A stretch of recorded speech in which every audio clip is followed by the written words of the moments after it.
Hello there, and welcome to the Sleepy Science Channel. Tonight we'll be looking downward into the vast and beautiful depths of our Earth, a place filled with stone, with pressure, and endless mysteries.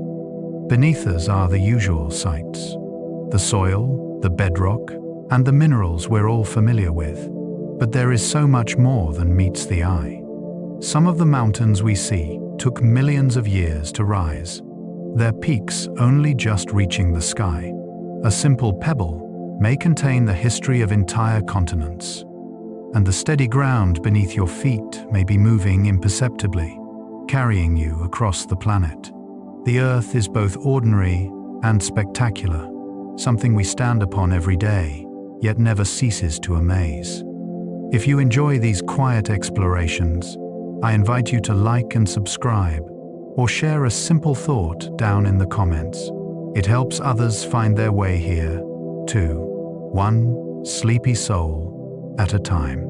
But for now, all you need to do is rest, settle in, and allow the calm of ancient stone to carry you. Let's begin. The foundation beneath us.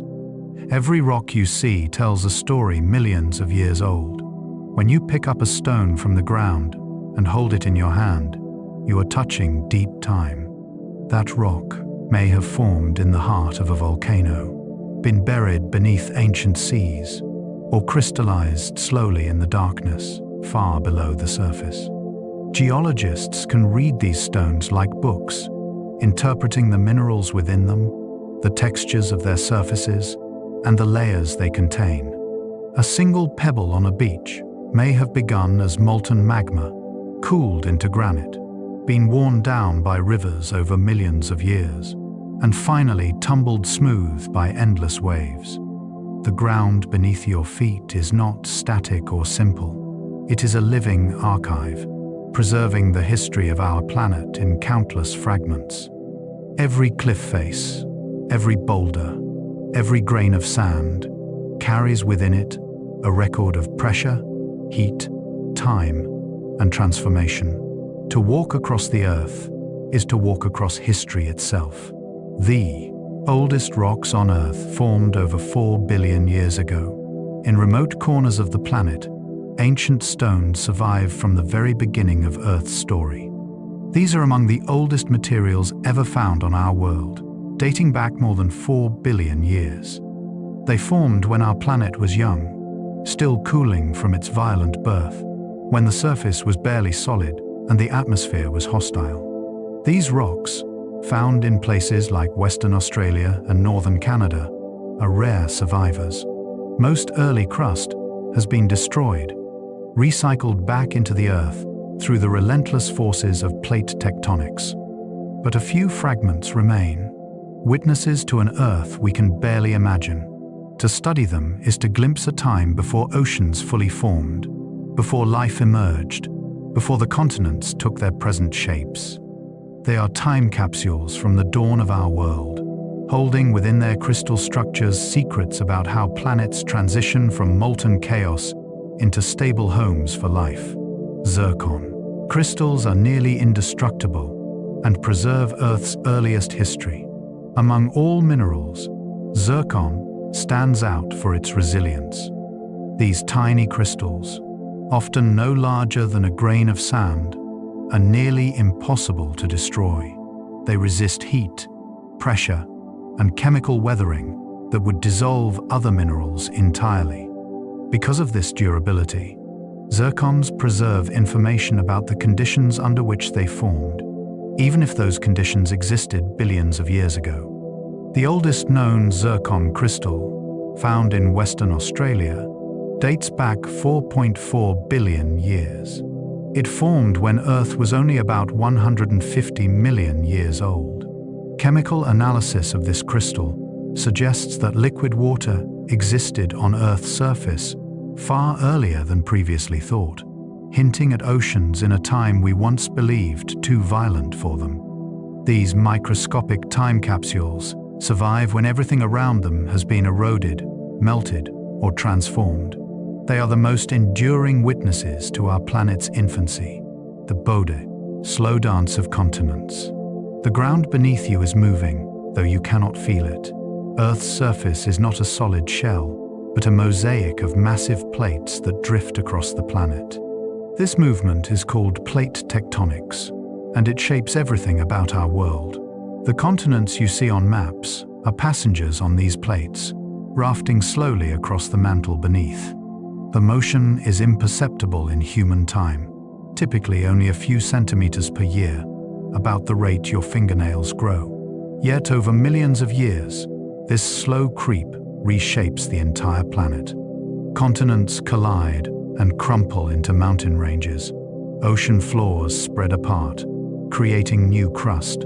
Plates slide past each other, triggering earthquakes. Standing still, you are actually traveling, carried along on a journey that has been unfolding for hundreds of millions of years. The ground is not fixed. It is fluid on geological timescales, constantly rearranging itself in a slow, powerful dance. Continents were once joined in a supercontinent called Pangaea. About 300 million years ago, nearly all of Earth's landmasses were fused together into one enormous supercontinent. Geologists call it Pangaea, meaning all Earth. If you could travel back to that time, you would find familiar continents pressed together in unfamiliar ways. Africa nestled against South America, India joined to Antarctica, North America connected to Europe. The climate was vastly different, with a single massive ocean surrounding the landmass. Fossils from this era show similar species living across regions now separated by thousands of miles of ocean, evidence that they once walked across continuous land. Around 200 million years ago, Pangaea began to break apart, splitting along weaknesses in the crust. The Atlantic Ocean formed as the Americas drifted west. India broke free and traveled north to collide with Asia. The world slowly took on the shape we recognize today, though the process continues even now. Pangaea was not the first supercontinent, and it will not be the last.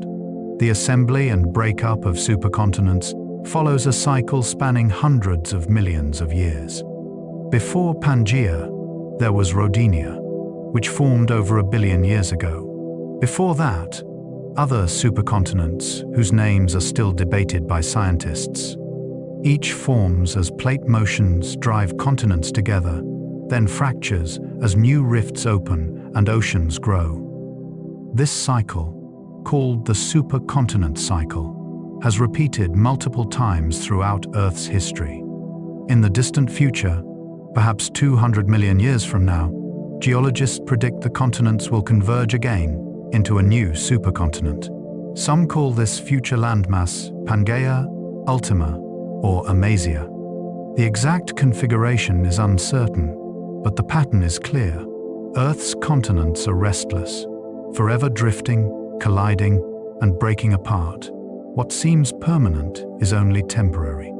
The map of the world is always changing, written and rewritten across deep time.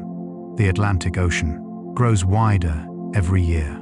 If you stand on the coast of Europe and look west, or on the coast of North America and look east, you are gazing across an ocean that is still expanding. The Mid-Atlantic Ridge, an underwater mountain range running down the center of the Atlantic, is a boundary where two tectonic plates are pulling apart. Magma rises from the mantle to fill the gap, creating new ocean floor. This process, called seafloor spreading, pushes the Americas farther from Europe and Africa at about 2.5 centimeters per year. Over millions of years, this seemingly trivial rate has opened an entire ocean. The Atlantic was once non-existent, then a narrow rift, then a growing sea, and finally the vast ocean we know today. The process continues. Each year, the distance between continents increases by roughly the width of your thumb. In a human lifetime, the change is negligible, but over geological time, it is transformative. A reminder that Earth is never finished rearranging itself. Some mountains are still growing, while others slowly wear away. Mountains seem like symbols of permanence, but they too are caught in the flow of time. Some ranges are rising, pushed upward by the collision of tectonic plates. The Himalayas continue to grow as India presses into Asia, lifting the plateau higher by several millimeters each year. The Andes rise as oceanic crust dives beneath South America. These are young, active mountains, their peaks sharp and their slopes steep. Other ranges are ancient and worn. The Appalachian Mountains once towered as high as the Himalayas, but they formed hundreds of millions of years ago. Erosion has been working on them ever since, grinding them down through rain, ice, and wind. What remains are gentle, rounded peaks, far lower than they once stood. Mountains rise and fall in a balance between tectonic forces that build them and erosion that tears them down. The landscape is never static, but always caught between these opposing powers. The power of water and ice water shapes the land more powerfully than almost any other force. Rain falls, rivers flow, and over time, even the hardest stone yields. Water dissolves minerals, carves valleys, and transports sediment from mountains to seas. The Grand Canyon, one of Earth's most iconic landscapes, was sculpted almost entirely by the Colorado River over millions of years. Flowing water cuts downward, exploiting weaknesses in the rock, gradually deepening its channel. Layer after layer of ancient stone is exposed, revealing a timeline stretching back nearly 2 billion years. Water also shapes coastlines, where waves batter cliffs, grinding them into sand. It fills cracks in rocks and freezes, expanding with enough force to split boulders apart. In limestone regions, slightly acidic rainwater dissolves the rock itself, creating caves, sinkholes, and underground rivers. Water is patient and relentless. It does not rest. And over geological time, it sculpts the surface of the planet as surely as a craftsman shapes clay. Rivers carry sediment from mountains to the sea. Every river is a conveyor belt, transporting the remains of mountains downstream. Rain and ice break rock into fragments, and rivers carry these pieces away, grain by grain. Pebbles tumble along riverbeds, gradually rounding and smoothing. Finer particles remain suspended in the water, giving rivers their muddy color. Eventually, all this material reaches the ocean, where it settles in deltas and coastal plains. Over millions of years, the accumulation is immense. The Mississippi River Delta, for instance, is built from sediment eroded from the interior of North America and deposited at the river's mouth. Layers of this sediment, compressed and cemented over time, become sedimentary rock, preserving the history of erosion and deposition. Rivers are agents of both destruction and creation, tearing down mountains and building new land elsewhere. They are the arteries of the earth, moving material in an endless cycle. Glaciers once covered much of the northern hemisphere. During the ice ages, vast sheets of ice spread across continents, transforming the landscape. At their peak, glaciers covered much of North America, Europe, and Asia, extending as far south as what is now New York and London. These ice sheets were thousands of meters thick, heavy enough to depress the Earth's crust beneath them. As they advanced, they scraped away soil and carved deep grooves into bedrock. When they retreated, they left behind a transformed world. Valleys were widened into U-shapes. Ridges of debris called moraines marked their former edges. Huge boulders, carried far from their origins, were deposited in unlikely places. The Great Lakes of North America are glacial scars, basins carved by the moving ice and later filled with meltwater. Even today, the land is still slowly rebounding, rising as it recovers from the weight of ice that melted thousands of years ago. The ice ages are part of a recurring cycle, and one day, the glaciers will advance again, Glaciers sculpt landscapes into dramatic forms. Glaciers are not merely frozen water. They are rivers of ice, flowing slowly but with immense power. As they move, they act like enormous files, grinding away at the rock beneath and around them. In mountainous regions, glaciers carve valleys with steep walls and flat floors, creating the distinctive U-shaped valleys seen in places like Yosemite and the Alps. They also carve cirques, amphitheater-like hollows, at the heads of valleys, and sharp peaks called horns, where multiple glaciers erode a mountain from different sides. The Matterhorn is a classic example.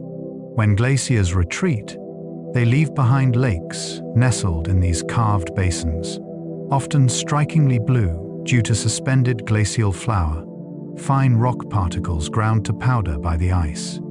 Glaciers also transport enormous boulders, sometimes carrying them hundreds of kilometers before depositing them in places where the local bedrock is entirely different. These erratic boulders puzzled early geologists until the theory of glaciation explained their presence. The marks glaciers leave are unmistakable, evidence of the power of ice to reshape entire landscapes.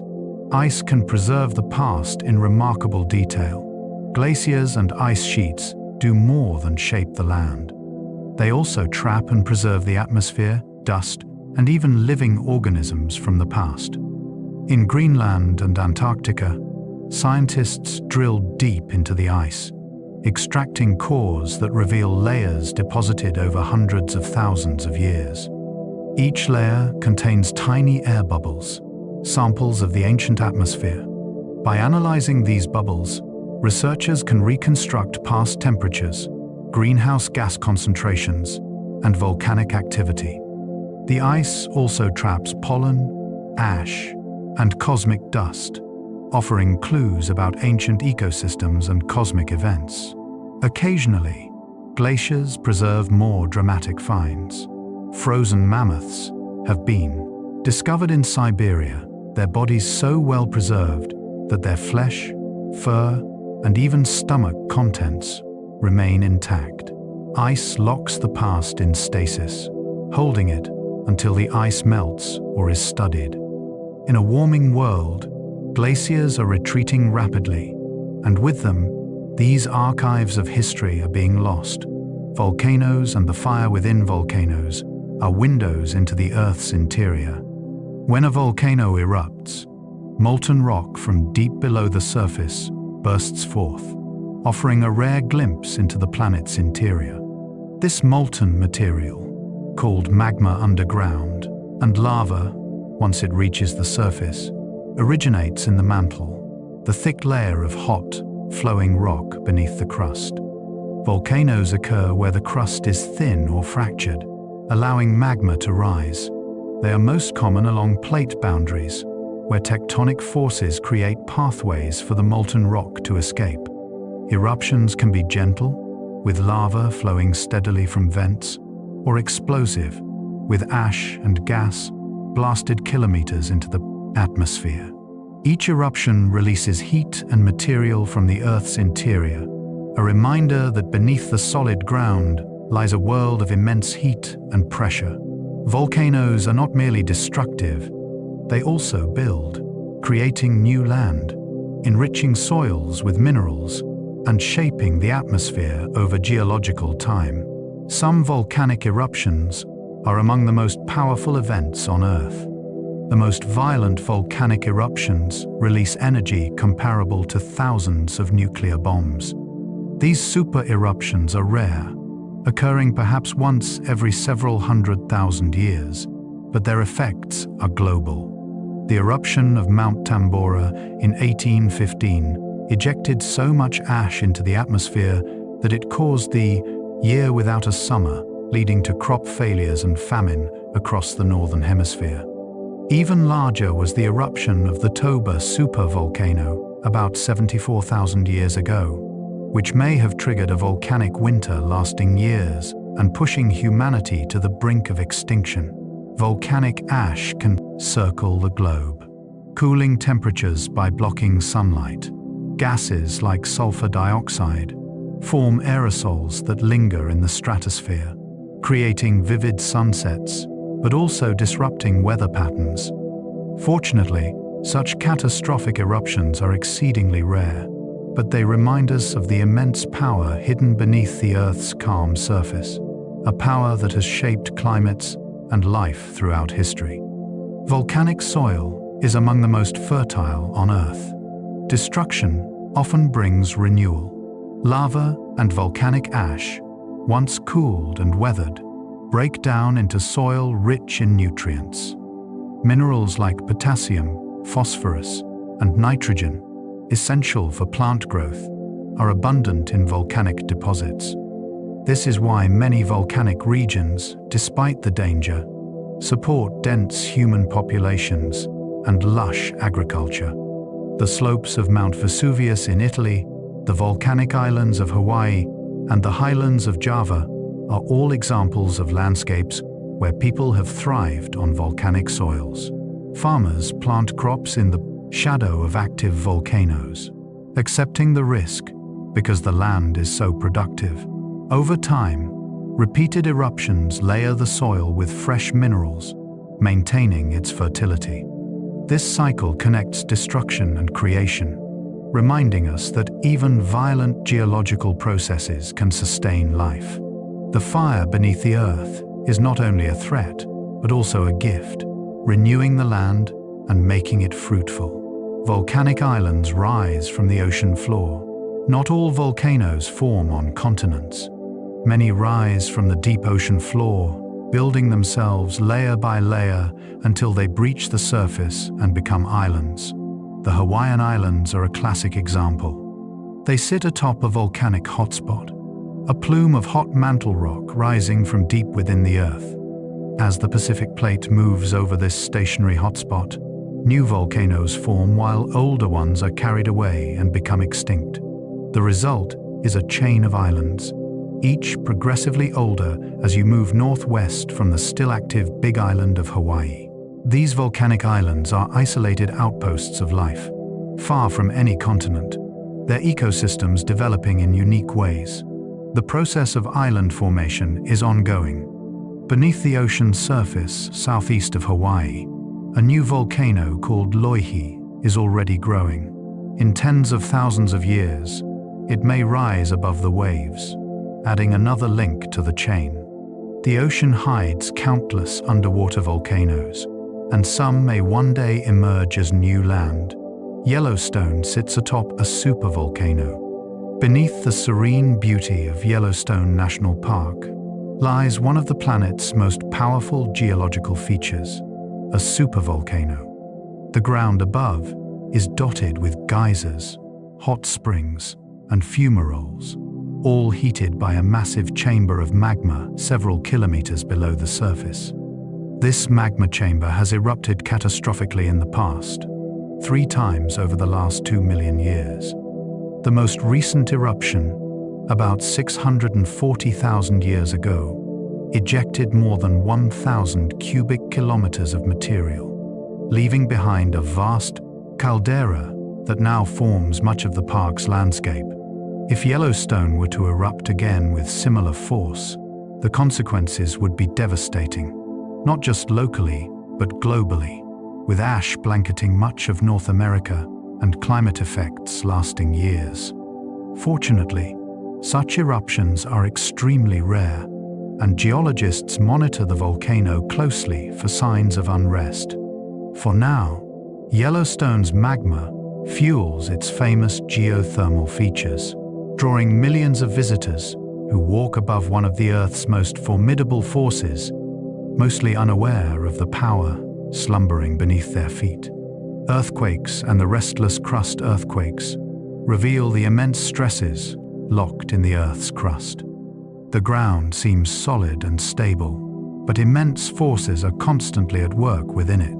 Tectonic plates push against each other, grind past each other, or pull apart. Where they meet, stress builds over years, decades, or centuries. Rock is strong, but not infinitely so. Eventually, the stress exceeds strength of the rock, and it fractures suddenly, releasing energy in an earthquake.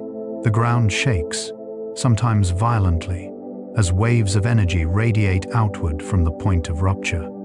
Earthquakes occur along faults, fractures in the crust, where movement has occurred before and will occur again. Some faults slip smoothly and gradually, releasing stress without much shaking. Others lock up, accumulating stress until a sudden rupture unleashes a powerful quake. The shaking can last seconds or minutes, and its intensity depends on the amount of energy released.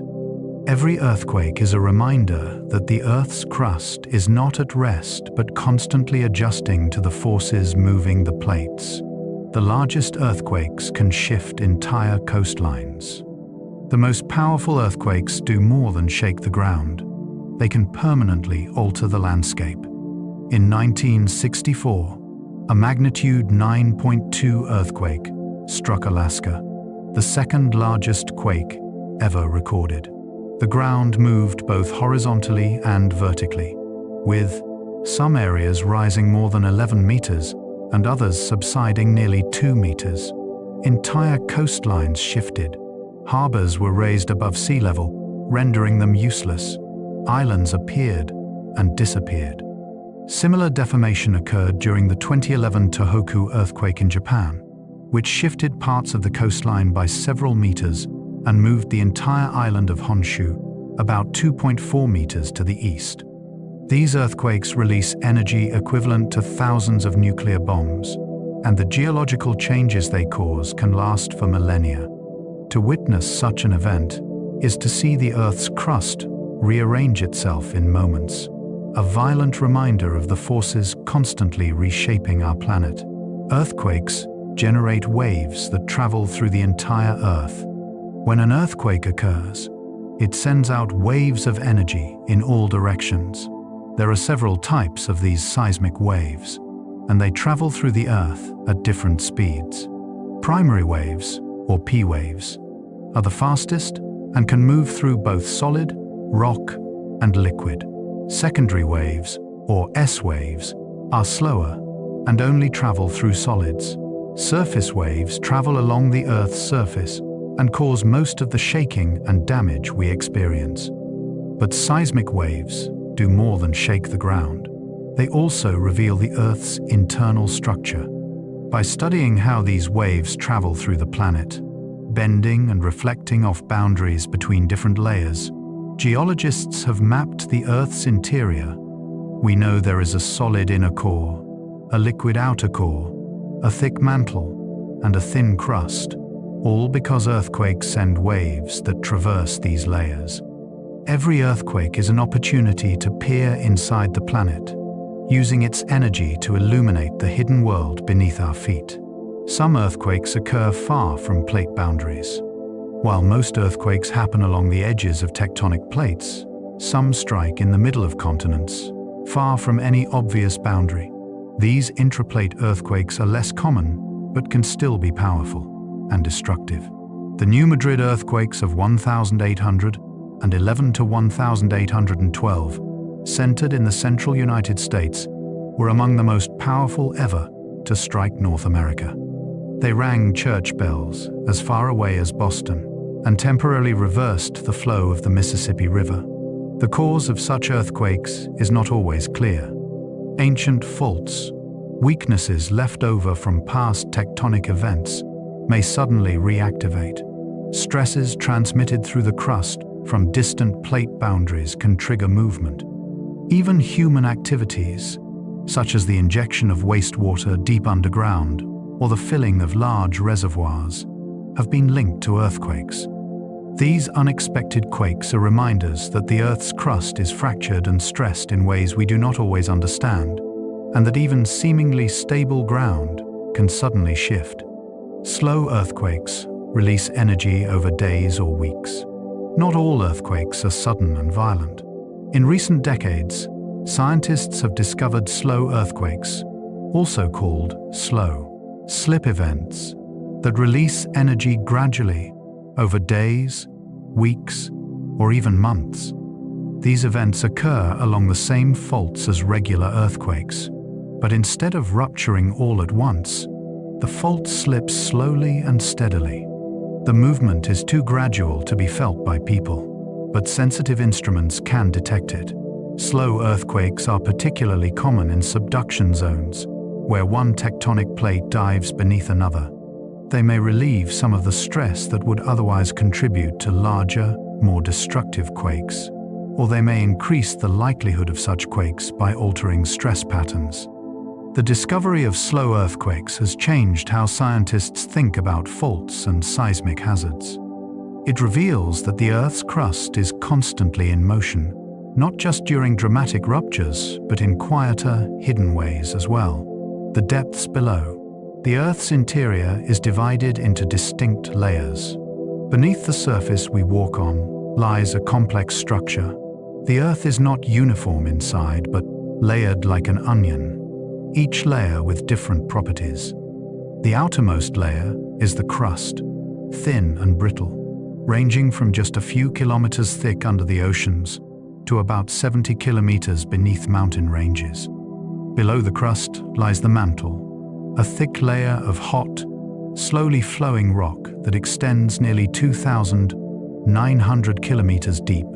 Though solid, the mantle flows over geological time, driven by heat from below. Beneath the mantle is the core, divided into two parts.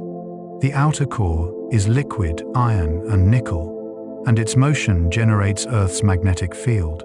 The inner core, despite being even hotter, is solid due to the immense pressure at the planet's center.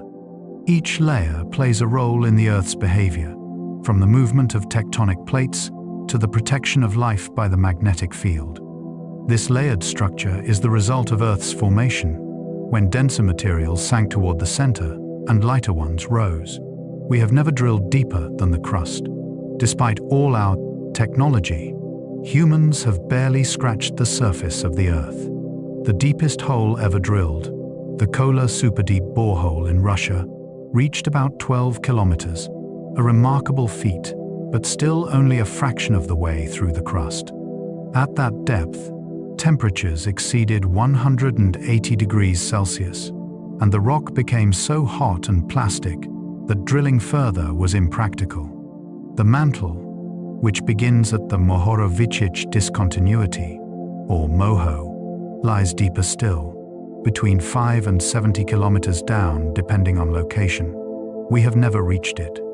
Everything we know about the Earth's interior comes from indirect methods, studying seismic waves, analyzing volcanic rocks that originated deep below, and examining meteorites thought to resemble Earth's core. The planet's depths remain largely inaccessible, a hidden world we can only glimpse through the clues that rise to the surface or the signals that pass through it. The mantle flows like an incredibly slow liquid. Though we think of rock as solid and immovable, under the right conditions, it can flow. In the mantle, temperatures and pressures are so high that rock behaves plastically, deforming and flowing over long timescales.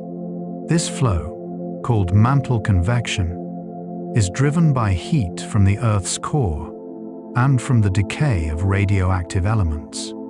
Hot material rises toward the surface, cools, and sinks back down in a continuous cycle. This convection is the engine that drives plate tectonics, pushing and pulling the plates across the surface.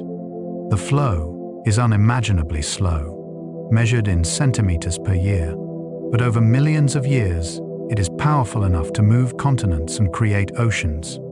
To imagine the mantle is to picture a vast, slowly churning sea of rock, its currents shaping everything above it, yet so deep and hidden that we will likely never see it directly. The Earth's core is as hot as the surface of the sun.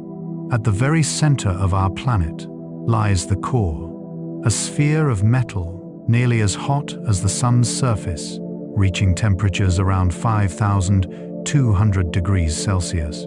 Despite this heat, the inner core is solid, compressed into a crystalline structure by the crushing pressure of all the rock above it.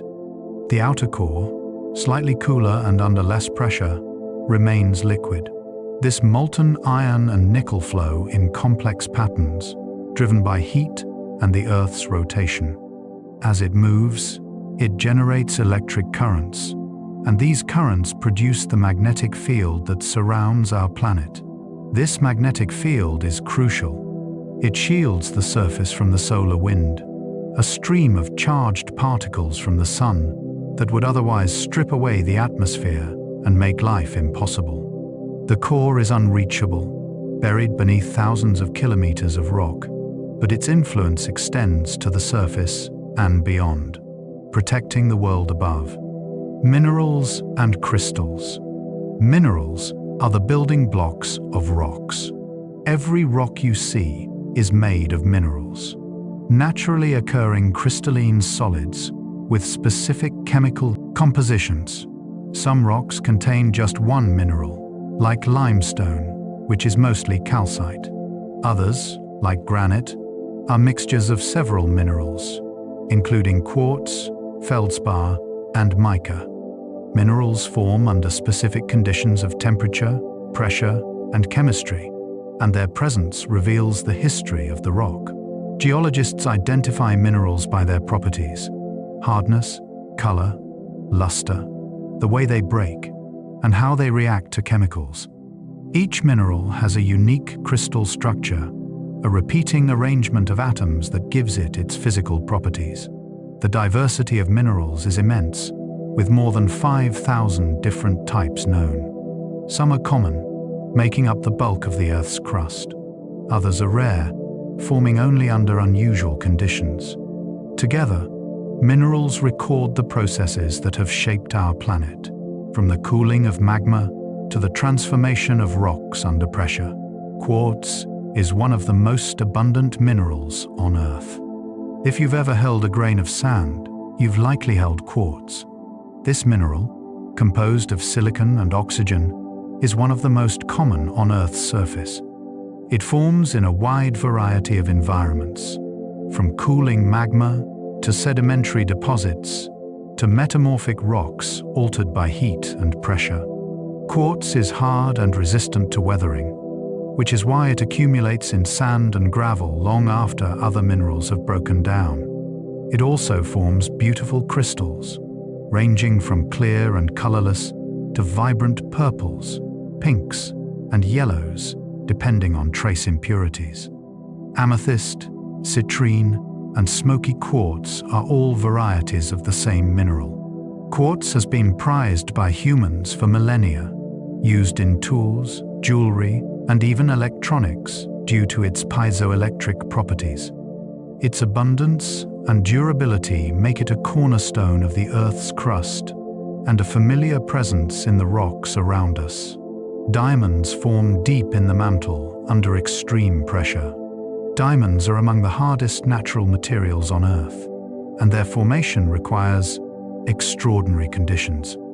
They crystallize in the mantle at depths of 150 to 200 kilometers, where pressures are tens of thousands of times greater than at the surface, and temperatures exceed 1,000 degrees Celsius.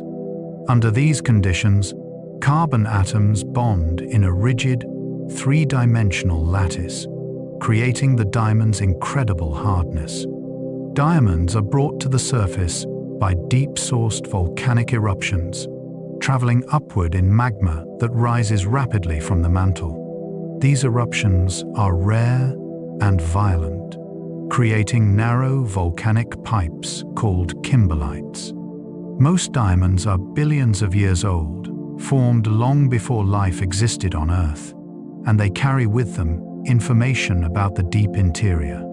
Some even contain tiny mineral inclusions, samples of the mantle trapped within the diamond as it grew. These gems are not just beautiful, they are messengers from the depths, windows into a world we can never visit. Crystals grow by adding atoms in orderly patterns. The beauty of a crystal lies in its geometry, the flat faces and sharp edges that seem almost designed. But crystals are not crafted. They grow naturally, atom by atom, as minerals precipitate from solutions or solidify from molten rock. Each atom attaches in a specific location, guided by the chemical bonds to its neighbors. This process, repeated countless times, builds the repeating lattice structure that defines the crystal. Growth can be fast or slow, depending on conditions. Rapid cooling produces small crystals, while slow cooling allows large, well-formed crystals to develop. The shape of a crystal reflects its internal structure. Quartz forms hexagonal prisms. Halite, or table salt, grows in cubes. Pyrite forms perfect cubes, or 12-sided crystals. Each mineral has its own characteristic forms. To hold a crystal is to hold order emerging from chaos, a tangible expression of the atomic rules that govern matter. Some minerals glow under ultraviolet light. Certain minerals possess a hidden beauty revealed only under ultraviolet light. This phenomenon, called fluorescence, occurs when ultraviolet photons are absorbed by atoms in the mineral and re-emitted as visible light. The result can be stunning. Minerals that appear dull or plain in daylight blaze with vivid colors: greens, reds, blues, under a UV lamp. Fluorite, named for this property, often glows brilliant blue or green. Calcite can fluoresce red or orange. Willemite produces a striking green glow. The fluorescence is caused by trace impurities or defects in the crystal structure, and not all specimens of a given mineral will fluoresce. This makes each glowing specimen unique. Geologists and collectors use UV light to identify minerals and to appreciate a spectrum of beauty invisible to the unaided eye. It is a reminder that the natural world holds wonders that wait for the right light to reveal them. The rock cycle. Rocks are constantly transformed through the rock cycle. Rocks may seem permanent, but over geological time, they change. The rock cycle describes how rocks transition from one type to another through natural processes. Igneous rocks form when molten magma cools and solidifies, either beneath the surface or after erupting as lava. Over time, weathering and erosion break down these rocks into sediment, which is transported by water, wind, or ice, and deposited in layers. Buried sediment is compacted and cemented into sedimentary rocks. If these sedimentary rocks, or any rocks, are subjected to intense heat and pressure deep within the crust, they transform into metamorphic rocks, their minerals recrystallizing into new forms. Eventually, if temperatures rise high enough, the rocks melt, becoming magma once more, and the cycle begins again. This cycle operates over millions of years, driven by plate tectonics, erosion, and the Earth's internal heat. No rock is permanent. All are waypoints in a continuous transformation. Sedimentary rocks preserve the history of ancient environments. Sedimentary rocks are like pages in a book, each layer recording a moment in Earth's history.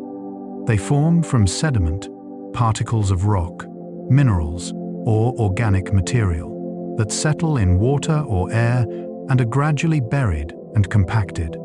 The layers, called strata, stack in sequence, with the oldest at the bottom and the youngest on top. Within these layers, geologists find clues about past environments. Ripple marks indicate shallow water. Mud cracks suggest a surface that dried in the sun. Fossils reveal what life existed at the time. The type of sediment tells whether it was deposited by a river, in a lake, along a coast, or on the deep ocean floor. By reading sedimentary rocks, scientists reconstruct ancient landscapes, climates, and ecosystems. These rocks cover much of the continents, preserving a record stretching back billions of years. They are archives of the Earth's surface, holding within them the story of changing seas, wandering rivers, and shifting climates. Fossils form when organisms are buried quickly and preserved. Fossils are the remains or traces of ancient life, preserved in rock. For an organism to become a fossil, it must be buried rapidly, before it decays completely. Sediment covers the body, protecting it from scavengers and bacteria. Over time, minerals seep into the tissues, gradually replacing the organic material with stone in a process called permineralization. The result is a fossil, a rock in the shape of a once living thing. Hard parts, like bones, shells, and teeth, fossilize most easily, but under the right conditions, even soft tissues, footprints, and burrows can be preserved. Fossils are most common in sedimentary rocks, where conditions favor their formation. They are rare treasures, windows into lost worlds. Through fossils, we know of dinosaurs, ancient seas filled with strange creatures, and forests of plants now extinct. Each fossil is a message from the past, proof that life on Earth has been evolving and changing for billions of years. Metamorphic rocks form under intense heat and pressure. When rocks are buried deep in the Earth, or caught in the collision of tectonic plates, they experience conditions far different from those at the surface. High temperatures and pressures cause the minerals within the rock to recrystallize, changing their form without melting. This process, called metamorphism, transforms the rock into something new. Limestone becomes marble, its calcite crystals growing larger and interlocking. Shale transforms into slate, then schist, then gneiss, as conditions intensify. Sandstone recrystallizes into quartzite, harder and more durable than the original. The new minerals that form reflect the temperature and pressure conditions, allowing geologists to read the rock and determine the depths and forces it experienced. Metamorphic rocks often display beautiful patterns, bands, and foliation, evidence of the stress they endured. They are rocks that have survived transformation, carrying in their structure the memory of immense geological forces. Marble forms from limestone transformed by heat. Among the most prized stones throughout human history is marble, valued for its beauty and workability. But marble begins as something humbler. Limestone, a sedimentary rock composed of the mineral calcite, often formed from the shells and skeletons of marine organisms. When limestone is subjected to heat and pressure during metamorphism, its calcite crystals grow and interlock, forming the dense, crystalline texture of marble. Pure marble is white, but impurities create the veins and colors that make each piece unique. Iron oxides produce reds and yellows. Graphite, or organic matter, creates grays and blacks. Green comes from minerals like serpentine. Marble has been quarried for millennia, used in sculptures, buildings, and monuments.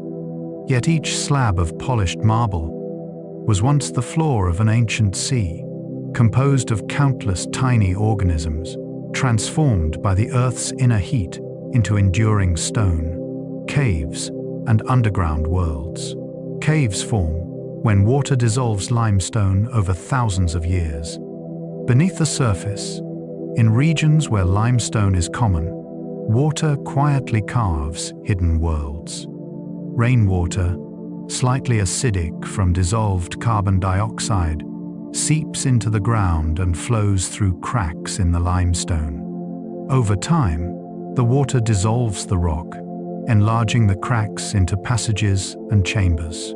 This process, called chemical weathering, can create vast cave systems extending for kilometers.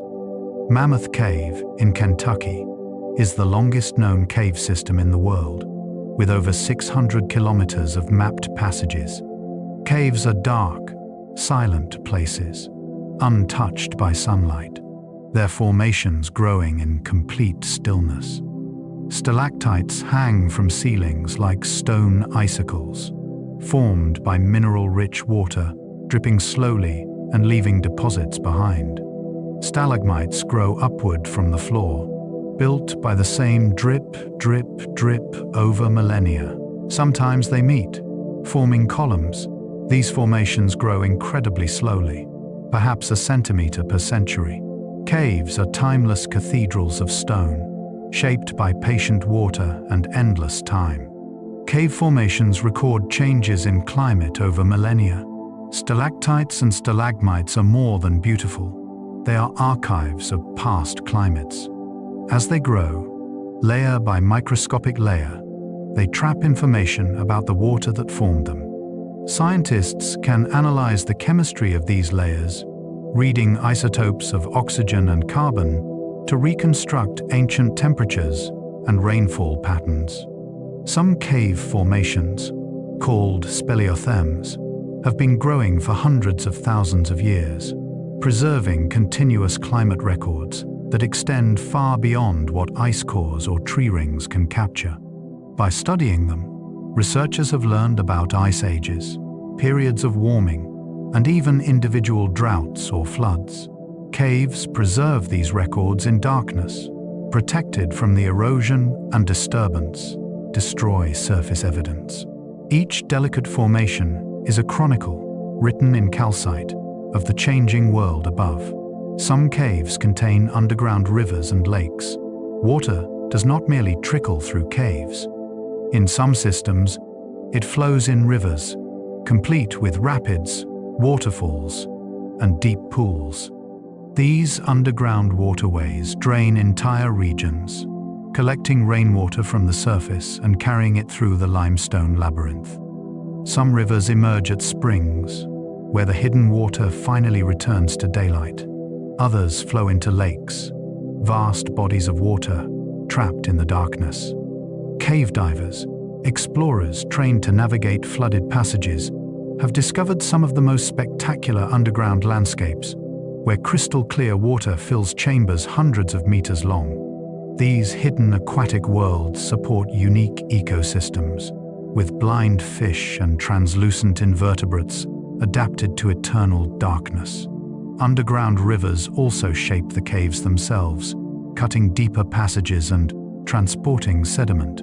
They are arteries of the Earth's hidden circulation, part of the vast hydrological cycle that moves water through rock, soil, and air. Lava tubes create caves in volcanic regions. Not all caves form from dissolved limestone. In volcanic areas, a different process creates passages beneath the surface. When lava flows from a volcano, the surface of the flow cools and solidifies, while molten rock continues to move beneath. If the eruption stops and the lava drains away, it leaves behind a hollow tube. These lava tubes can extend for kilometers, with smooth, ropey walls and ceilings that preserve the texture of flowing lava. Explorers walking through them see frozen rivers of stone, with features like lava falls and skylights where the roof has collapsed. Some lava tubes are large enough to drive vehicles through. They are common in places like Hawaii, Iceland, and the Pacific Northwest. Unlike limestone caves, which form over millennia, lava tubes can be created in no bien, a matter of days or weeks during an active eruption. They are reminders of the planet's fiery nature, tunnels carved not by water but by liquid rock. Cave explorers have mapped only a fraction of the world's underground passages. Despite centuries of exploration, the subterranean world remains largely unknown. New caves are discovered regularly, some containing formations and passages unlike anything seen before. In remote regions, entire networks may exist unmapped and unnamed. The deepest cave known, Veryovkina Cave in Georgia, extends over 2,200 meters below the surface, descending into the earth like an inverted mountain. The darkness, tight passages, and danger of flooding make cave exploration challenging and sometimes perilous. Yet the allure of the unknown draws explorers onward, pushing deeper, squeezing through narrow gaps, diving into sumps, hoping to find what lies beyond. Each new discovery adds to our understanding of the hidden geology beneath our feet, revealing the complexity and beauty of the world below. Deserts and erosion. Deserts are shaped by wind and rare but powerful water. Deserts seem desolate, but they are landscapes of remarkable geological activity. Wind is a powerful sculptor in arid regions, carrying sand and dust, abrading rocks, and building dunes. Sand dunes migrate slowly across the desert, grain by grain, shaped by prevailing winds, into crescents, ridges, or stars. Wind also polishes rocks, creating smooth, streamlined forms called ventifacts. But water, though scarce, is equally important. When rain does fall in the desert, it often comes as brief, intense storms. The ground, baked hard and lacking vegetation to absorb the water, sheds it quickly. Flash floods roar through dry channels, carrying tremendous amounts of sediment and carving deep arroyos and canyons. These rare floods are responsible for much of the desert's dramatic topography. Deserts are places of extremes, where both wind and water work in powerful bursts to shape the land. Sand dunes can sing as the grains shift. In some deserts, an eerie phenomenon occurs. Under the right conditions, moving sand produces sound, a low hum or roar that can last for minutes and be heard kilometers away. These singing dunes are rare and poorly understood, but the sound seems to result from avalanches of dry, uniform sand grains sliding down the dune face. The grains vibrate at a specific frequency as they move, amplified by the dune itself. The sound can be loud and resonant, described as booming, humming, or even musical. Locals in regions with singing dunes have known about them for centuries, weaving them into legends and folklore. Today, scientists study the acoustics of these dunes, but the phenomenon remains somewhat mysterious. It is a reminder that even sand, one of the simplest materials, can surprise us with its behavior. Wind erosion creates strange rock formations. In deserts, wind-driven sand acts like a sandblaster, wearing away rock surfaces. Over time, this process creates fantastical shapes. Balanced rocks perched precariously atop narrow pedestals, arches spanning open spaces, and hoodoos, tall spires of rock capped with harder stone that protects the softer layers below. These formations are especially common in places like the American Southwest, where layers of rock with different hardness erode at different rates. Wind preferentially removes softer material, leaving behind the more resistant stone in sculptural forms. Some of these formations seem to defy gravity, standing for centuries before finally toppling. They are temporary, geologically speaking, but during their existence, they create landscapes of surreal beauty. Each shape tells a story of wind, time, and the varying strength of stone. Some deserts contain playas, vast flat salt deposits. In the driest deserts, in low-lying basins with no outlet to the sea, water occasionally collects after rare rains. These temporary lakes evaporate quickly under the intense sun, leaving behind flat expanses of salt and minerals. These are called playas, and they can stretch for hundreds of square kilometers, blindingly white and utterly flat. Death Valley's Badwater Basin and the Bonneville Salt Flats in Utah are famous examples. The salt accumulates over thousands of years, layer upon layer, as water brings dissolved minerals from surrounding rocks and leaves them behind as it evaporates. Playas are among the flattest natural surfaces on Earth, so level that they are used for land speed records. Walking across one is surreal, a vast emptiness, where the horizon seems infinite and the ground crunches with crystalline salt underfoot. Rocks in desert valleys sometimes move on their own. In certain desert playas, a mysterious phenomenon has puzzled observers for decades. Large rocks, some weighing hundreds of kilograms, move across the flat surface, leaving long tracks behind them. Yet no one sees them move. For years, the cause was debated. Were they pushed by wind, moved by ice, pulled by magnetic forces? The mystery was finally solved in 2014 when researchers set up cameras and GPS trackers in Death Valley's racetrack playa. They discovered that on rare winter nights, shallow water floods the playa and freezes into a thin sheet of ice. When the ice breaks up the next day, wind pushes the floating ice panels, which nudge the rocks along the slippery mud beneath. The movement is slow but steady, and the rocks can travel dozens of meters before the ice melts. It is a process requiring precise conditions, which is why the movement is so rarely witnessed.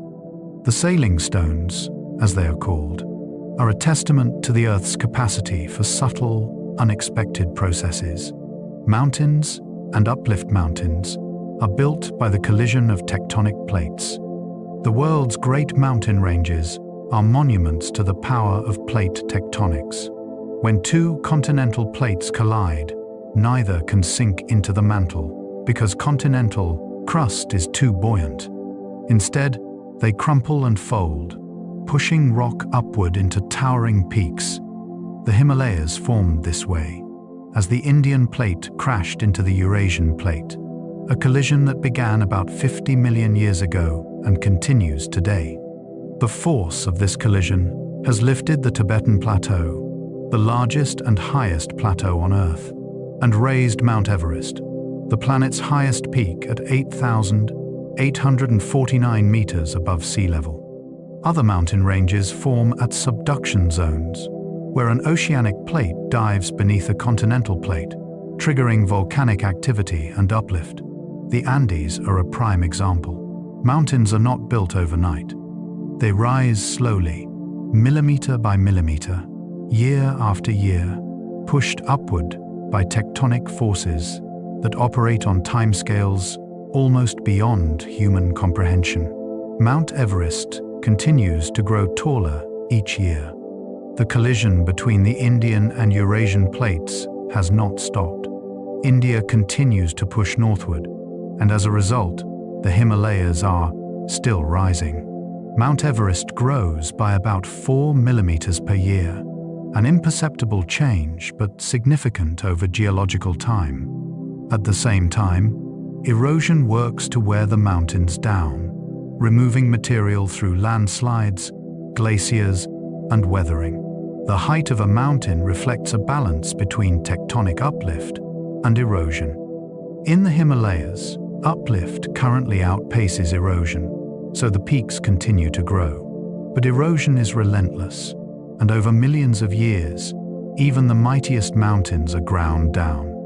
The Himalayas are young mountains, jagged and steep, still in their growth phase. Older ranges, like the Appalachians, have been worn down to gentler forms, their uplift having ceased long ago. Mountains rise and fall in the dance between tectonic forces and the agents of erosion. Some mountains are solitary volcanic peaks. Not all mountains are part of ranges. Volcanic mountains can rise in isolation, built by repeated eruptions that pile lava and ash into towering cones. Mount Fuji in Japan, Mount Kilimanjaro in Tanzania, and Mount Rainier in the United States are iconic examples. These stratovolcanoes, as they are called, are often symmetrical and steep, their beauty both serene and ominous. They grow over thousands of years, each eruption adding a new layer. Between eruptions, they may seem dormant, peaceful, but the potential for renewed activity remains. Volcanic peaks are among the most dangerous mountains, as they can erupt with little warning, producing lava flows, pyroclastic surges, and mud flows called lahars. Yet they are also vital, enriching the soils around them and shaping the landscapes. To see a solitary volcanic peak is to witness the Earth's creative power in one of its purest forms, a mountain born of fire. The highest point on Earth is not Mount Everest. While Mount Everest stands tallest above sea level, it is not the furthest point from the Earth's center. That distinction belongs to Mount Chimborazo in Ecuador. Earth is not a perfect sphere, but an oblate spheroid, slightly flattened at the poles and bulging at the equator.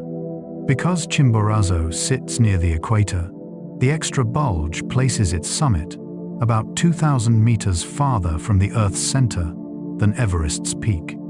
This quirk of geometry means that, in a sense, Chimborazo is the highest mountain on the planet, though it reaches only 6,263 meters above sea level. It is a reminder that perspective matters. The way we measure height, elevation, and distance depends on our frame of reference. The Earth itself is dynamic and imperfect, and our understanding of it must account for its shape, motion, and the forces that continually reshape it. Mountains influence weather and climate. Mountains do more than dominate landscapes. They shape weather patterns and climates. When air masses encounter a mountain range, they are forced upward.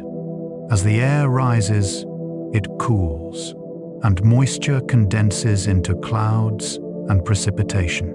This is why the windward side of mountains is often lush and wet, while the leeward side lies in a rain shadow, dry and arid.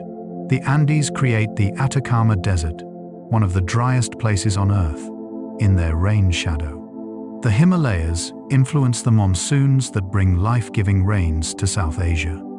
Mountains also affect global climate by altering atmospheric circulation and creating barriers that prevent air masses from mixing. Over geological time, the uplift of major mountain ranges has influenced ocean currents and global temperatures. The rise of the Himalayas may have contributed to the cooling that led to recent ice ages. Mountains are not passive features but active players in the Earth's climate system. Oceans and the deep sea floor. Most of Earth's surface lies beneath the oceans. Though we live on land, our planet is predominantly an ocean world. About 71% of Earth's surface is covered by water, and the average depth of the oceans is about 3,800 meters. Beneath the waves lies a landscape as varied and dramatic as any on land. Vast abyssal plains, towering underwater mountain ranges, deep trenches, and active volcanoes.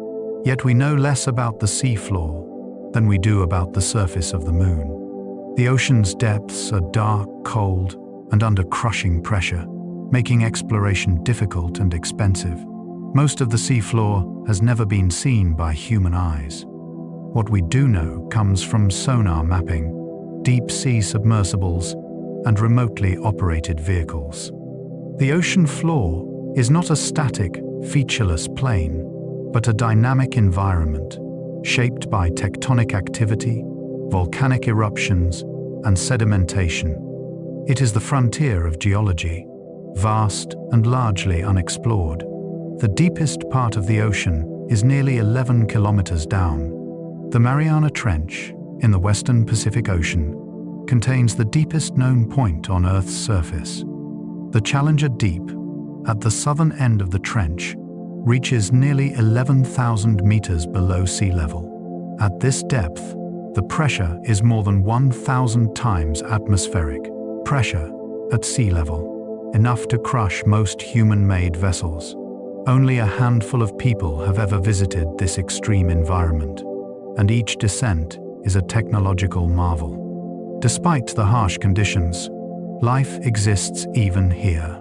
Strange creatures, adapted to the darkness and pressure, thrive on the seafloor. Pale, eyeless fish, giant amphipods, and microbial mats cluster around hydrothermal vents and feed on organic matter drifting down from above. The deep trenches form at subduction zones, where one tectonic plate bends and dives beneath another, creating these profound gouges in the ocean floor.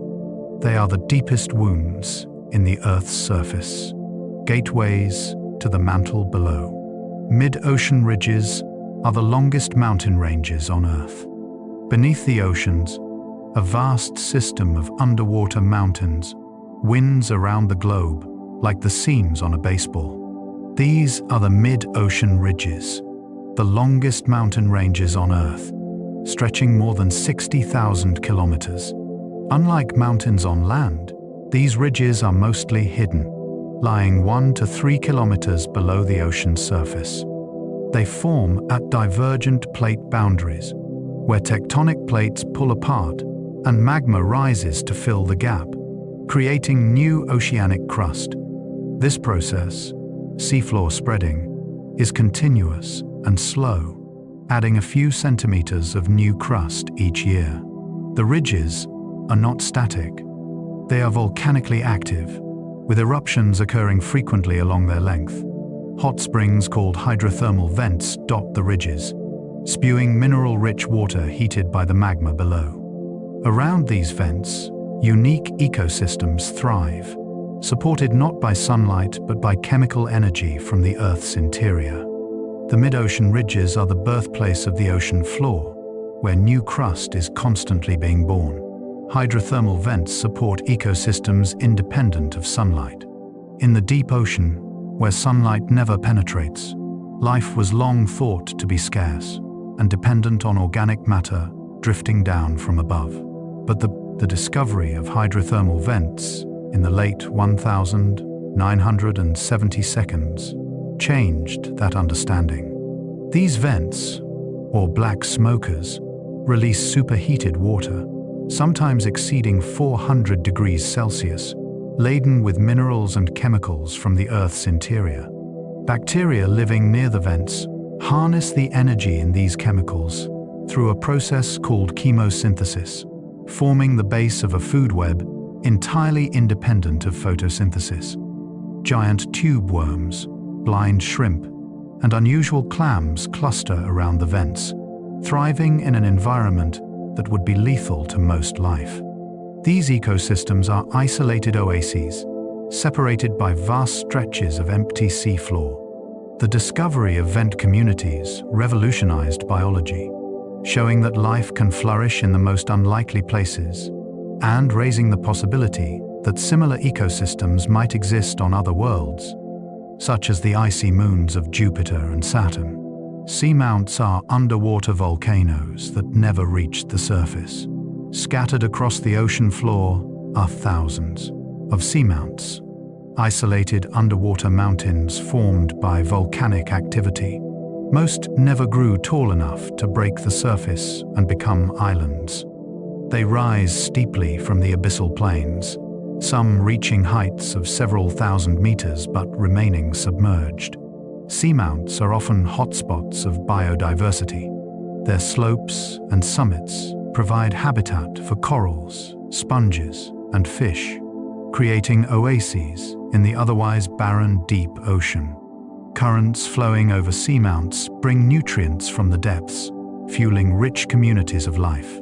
Some seamounts are geologically active, still connected to magma sources below. Others are extinct, their volcanic fires long extinguished. As tectonic plates move, seamounts drift away from the hotspots or mid-ocean ridges where they formed, becoming isolated features carried across the ocean basin. Eventually, some are subducted at trenches, dragged back into the mantle. Seamounts are the hidden peaks of the ocean world, silent monuments to volcanic forces beneath the waves. Fossils and deep-time fossils reveal creatures that no longer exist. The rocks of the Earth hold the remains of life from ages past, species that thrived, dominated, and vanished long before humans appeared. Fossils of trilobites, ancient marine arthropods, fill rocks from the Paleozoic era. Ammonites, spiral-shelled cephalopods, are abundant in Mesozoic strata. dinosaur bones, fern imprints, and the tracks of long-extinct animals tell of ecosystems utterly different from those of today. Each fossil is a piece of a lost world, evidence that life has not remained static, but has evolved, diversified, and responded to changing environments. Mass extinctions, triggered by volcanic eruptions, asteroid impacts, and climate shifts, have wiped out entire groups of organisms, opening opportunities for others to flourish. The fossil record is incomplete, biased toward organisms with hard parts and those buried in the right conditions. But it is enough to reveal the grand sweep of life's history on Earth. Through fossils, we know that the planet has been home to countless forms of life, most now gone forever. Dinosaurs once walked on every continent. During the Mesozoic era, from about 250 to 66 million years ago, dinosaurs were the dominant land animals on Earth. They evolved into an astonishing variety of forms, from tiny bird-like creatures to giants like Argentinosaurus, estimated to weigh over 70 tons. Fossils of dinosaurs have been found on every continent, including Antarctica, which was warmer and forested during their time. The distribution of dinosaur fossils reveals how continents have moved. Similar species in South America and Africa suggest those continents were once joined. Fossils in Antarctica show that the frozen continent was once lush and habitable. Dinosaurs thrived for over 160 million years, far longer than humans have existed. Their reign ended suddenly 66 million years ago, when an asteroid struck the Yucatan Peninsula in Mexico. The impact, combined with massive volcanic eruptions in India, caused global climate disruptions that led to the extinction of all non-avian dinosaurs. Yet their legacy endures in birds, their direct descendants. The asteroid impact that killed the dinosaurs left a massive crater. The extinction event that ended the age of dinosaurs was triggered by a catastrophic impact. A rocky asteroid, about 10 kilometers in diameter, struck the Earth near what is now the town of Chicxulub on the Yucatan Peninsula. The impact released energy equivalent to billions of nuclear bombs, vaporizing rock and sending a plume of debris into the atmosphere. The resulting crater, now buried beneath sediment, is about 180 kilometers in diameter.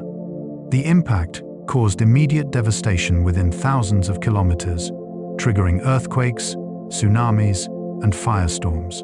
But the long-term effects were even worse. Dust and aerosols in the atmosphere blocked sunlight, causing a nuclear winter that lasted years. Photosynthesis ceased, food chains collapsed, and temperatures plummeted. About 75% of species went extinct, including all non-avian dinosaurs. The impact layer, rich in iridium, a metal rare on Earth's surface, but common in asteroids, can be found in rocks worldwide, marking the boundary between the Mesozoic and Cenozoic eras. It is a reminder of how fragile life is in the face of cosmic events. Some fossils preserve soft tissues and colors. Under exceptional circumstances, fossils can preserve details beyond bones and shells. In rare deposits, soft tissues like skin, feathers, and even internal organs leave impressions or are replaced by minerals. Some dinosaur fossils from China preserve feathers so well that scientists can determine their original colors by analyzing pigment structures. Amber, fossilized tree resin, sometimes traps insects, spiders, and small vertebrates, preserving them in three-dimensional detail, including delicate wings and hairs. Frozen mammoths from Siberia retain flesh, fur, and DNA, offering a level of preservation almost unknown in the fossil record. These exceptional fossils, though rare, provide invaluable insights into the appearance and biology of extinct organisms. They bridge the gap between ancient life and the living world, making the past tangible and real. The Burgess Shale preserves bizarre animals from the Cambrian explosion. About 540 million years ago, life underwent a dramatic transformation known as the Cambrian explosion. In a geologically brief period, most major groups of animals appeared in the fossil record, a sudden diversification that puzzles scientists to this day. The Burgess Shale in the Canadian Rockies preserves fossils from this time in exquisite detail. The soft-bodied creatures, usually lost to decay, were buried rapidly in underwater mudslides and preserved as thin films on the rock. The animals found there are unlike anything alive today. Hallucigenia, with its spines and tentacles, defied classification for decades. Opabinia had 5 eyes and a grasping appendage. Anomalocaris, a predator over a meter long, was one of the largest animals of its time. The Burgess Shale reveals a world of evolutionary experimentation where body plans were tested and only some survived. It is a window into a pivotal moment in the history of life, when the foundations of modern biodiversity were laid. The changing climate, written in stone ice cores, preserve atmospheric records going back hundreds of thousands of years. Ice sheets in Greenland and Antarctica are more than just frozen water. They are archives of the atmosphere. Each year, a new layer of snow falls and compresses into ice, trapping tiny bubbles of air. Scientists drill deep into the ice, extracting cores that can be over 3 kilometers long and extend back more than 800,000 years. By analyzing the air in the bubbles, researchers measure past concentrations of carbon dioxide, methane, and other gases. Isotopes in the ice reveal temperatures. Dust and ash layers record volcanic eruptions and desert conditions. These ice cores provide a continuous, detailed record of Earth's climate, showing cycles of ice ages and warmer interglacial periods.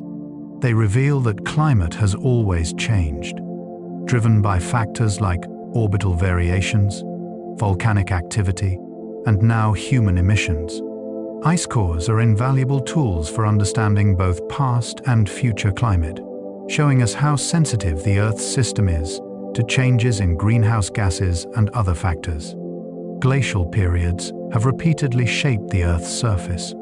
Over the past 2.5 million years, Earth has experienced a series of ice ages, with massive glaciers advancing and retreating in cycles. These glacial periods, separated by warmer interglacials, like the one we are in now, have profoundly shaped the landscape.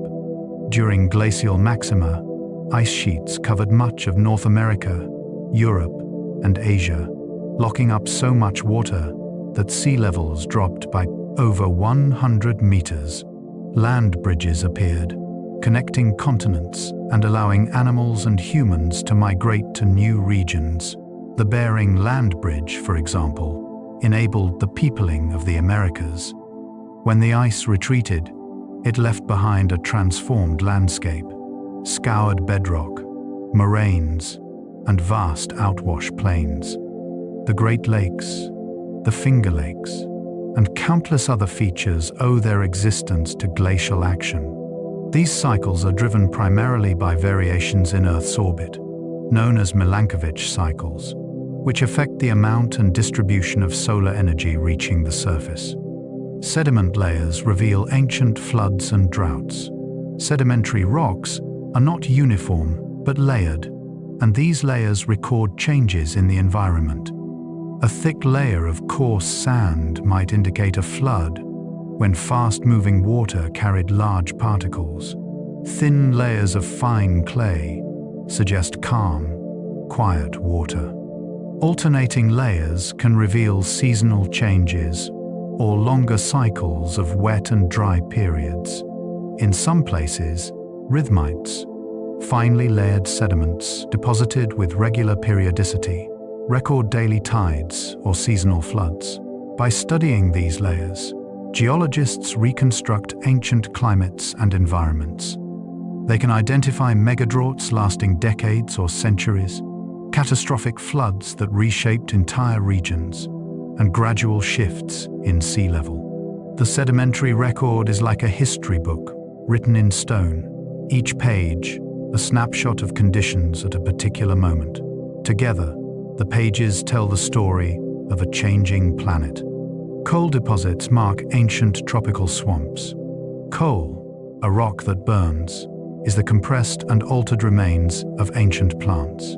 Vast coal deposits found around the world formed in swampy, tropical environments during the Carboniferous period about 300 million years ago. At that time, much of the land was covered in dense forests of tree ferns, giant horsetails, and early conifers. When these plants died, they fell into oxygen-poor swamps, where decay was slow. Over millions of years, layers of plant material accumulated, were buried, and subjected to heat and pressure, transforming into peat, then lignite, and eventually into bituminous coal and anthracite.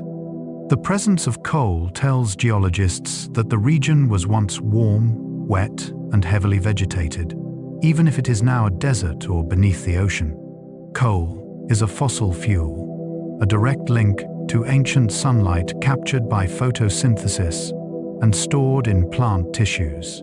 Burning it releases carbon that was locked away for hundreds of millions of years, a process now driving modern climate change. The human impact on geology humans are now a geological force. For most of Earth's history, geological processes operated without human influence. But in recent centuries, and especially in the last few decades, human activities have begun to alter the planet in ways that will be visible in the rock record for millions of years. We move more sediment through mining, construction, and agriculture than all natural erosion processes combined. We have altered the chemistry of the atmosphere and oceans, increasing carbon dioxide levels to concentrations not seen in millions of years. Plastics, concrete, and other synthetic materials are accumulating in sediments, creating new kinds of rock that future geologists will recognize as markers of the Anthropocene, a proposed new geological epoch defined by human impact. Dams trap sediment, altering river systems. Urbanization covers vast areas with impermeable surfaces, changing drainage patterns. Deforestation accelerates erosion. The changes are profound and rapid, occurring in decades rather than millennia. Humanity has become a force of nature, reshaping the Earth's surface and atmosphere in ways that will endure long after us. Mining scars the landscape and extracts ancient materials. To obtain metals, fossil fuels, and minerals, humans dig deep into the earth, removing material that took millions of years to form. Open-pit mines can be enormous, visible from space, with some exceeding several kilometers in width and depth. Underground mines burrow through rock, extracting coal, gold, copper, and other resources. Mining is essential to modern civilization, providing materials for technology, infrastructure, and energy. But it leaves permanent marks on the landscape. Waste rock and tailings, the crushed rock left after extracting valuable minerals, pile into enormous mounds. Abandoned mines can fill with water, sometimes becoming acidic and toxic. The scale of mining is staggering. In just a few centuries, we have extracted billions of tons of material, significantly altering the planet's surface. Future geologists will see these disturbances in the rock record, evidence of a species that reshaped its world to meet its needs. Climate change is altering geological processes. Rising global temperatures, driven by greenhouse gas emissions, are changing the Earth's systems in fundamental ways. Glaciers are melting, reducing the ice cover that has shaped polar and mountainous regions for millennia. Permafrost, ground that has been frozen for thousands of years, is thawing, releasing stored carbon and methane and destabilizing the land. Sea levels are rising as ice melts and oceans expand, flooding coastal areas and altering shorelines. Increased rainfall in some regions intensifies erosion, while droughts in others cause desertification. Warmer oceans absorb more carbon dioxide, making them more acidic and affecting organisms that build shells and skeletons from calcium carbonate. These changes are happening fast, far faster than most natural geological processes. The Earth system is resilient over long timescales, but in the short term, the changes are disruptive, affecting ecosystems, human societies, and the landscape itself. The beauty of geological time. Geological time is almost incomprehensible. To understand Earth's history, we must think in timescales that dwarf human experience. 1,000,000 years is a blink in geological terms. 1 billion years, a span over which continents have moved thousands of kilometers and life has evolved from single cells to complex organisms, is still only about a fifth of Earth's total age. Geologists divide Earth's history into eons, eras, periods, and epochs, each marking significant changes in the rock record or the history of life.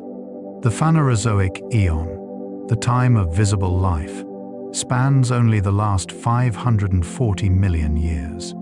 Before that lies the Precambrian, a vast stretch covering nearly 90% of Earth's history, when life was mostly microbial and continents barely recognizable. To grasp geological time is to realize how transient we are, how recent our species, and how ancient the stones beneath our feet. It is humbling and awe-inspiring, a reminder that the Earth has stories far older than any human civilization.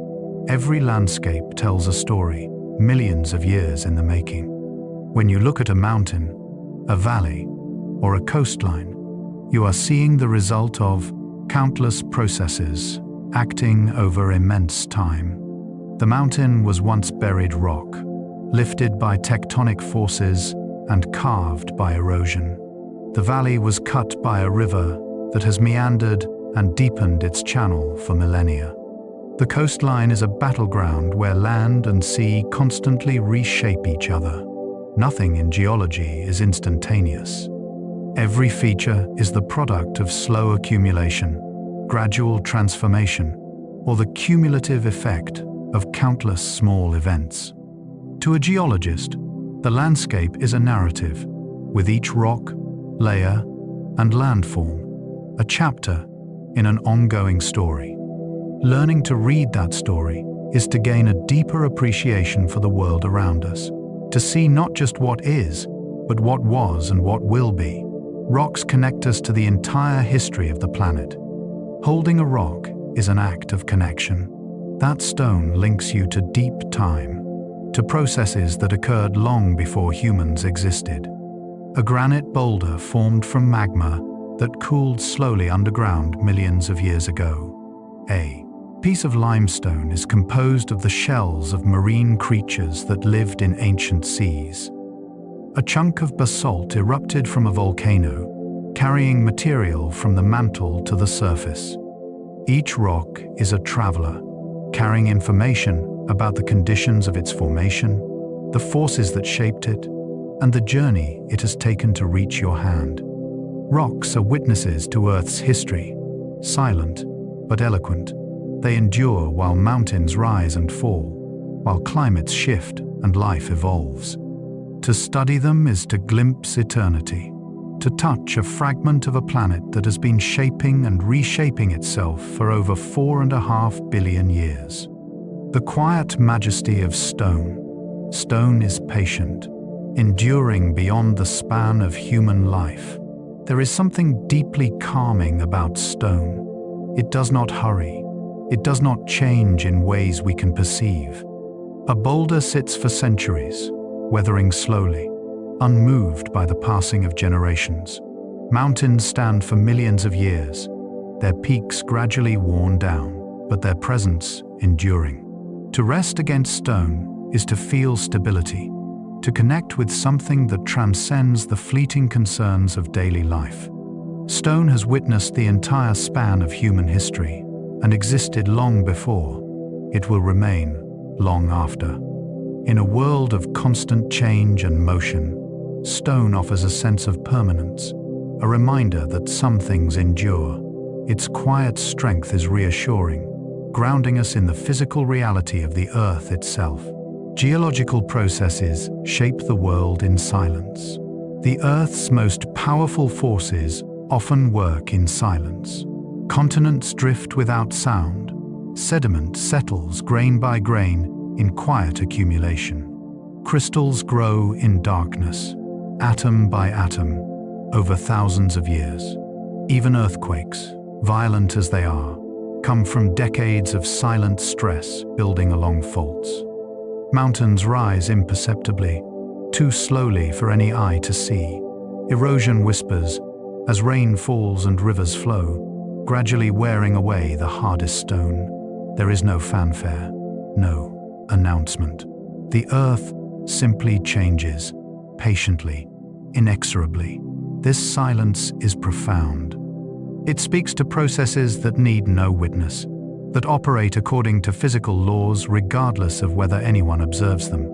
To understand geology is to appreciate this quiet work, to recognize that the most dramatic transformations often happen without noise or spectacle, accumulating slowly until the world is remade. The earth beneath us is ancient and will outlast us all. We live our lives on the surface of a planet that existed for billions of years before us and will continue for billions more after we are gone. The rocks we see, the mountains we climb, the soil we cultivate, all predate humanity by unimaginable spans of time. They will persist long after our cities crumble and our civilizations are forgotten. This is not a sad thought, but a peaceful one. We are participants in a story much larger than ourselves, temporary inhabitants of a world that endures. The earth does not need us, but it sustains us, providing the ground beneath our feet, the minerals in our bodies, the atmosphere we breathe. To recognize our place in deep time is to feel both humility and wonder, to see ourselves as fleeting yet connected to something eternal. The Earth's story continues, and we are privileged to witness a brief chapter of it. Minerals of light and color.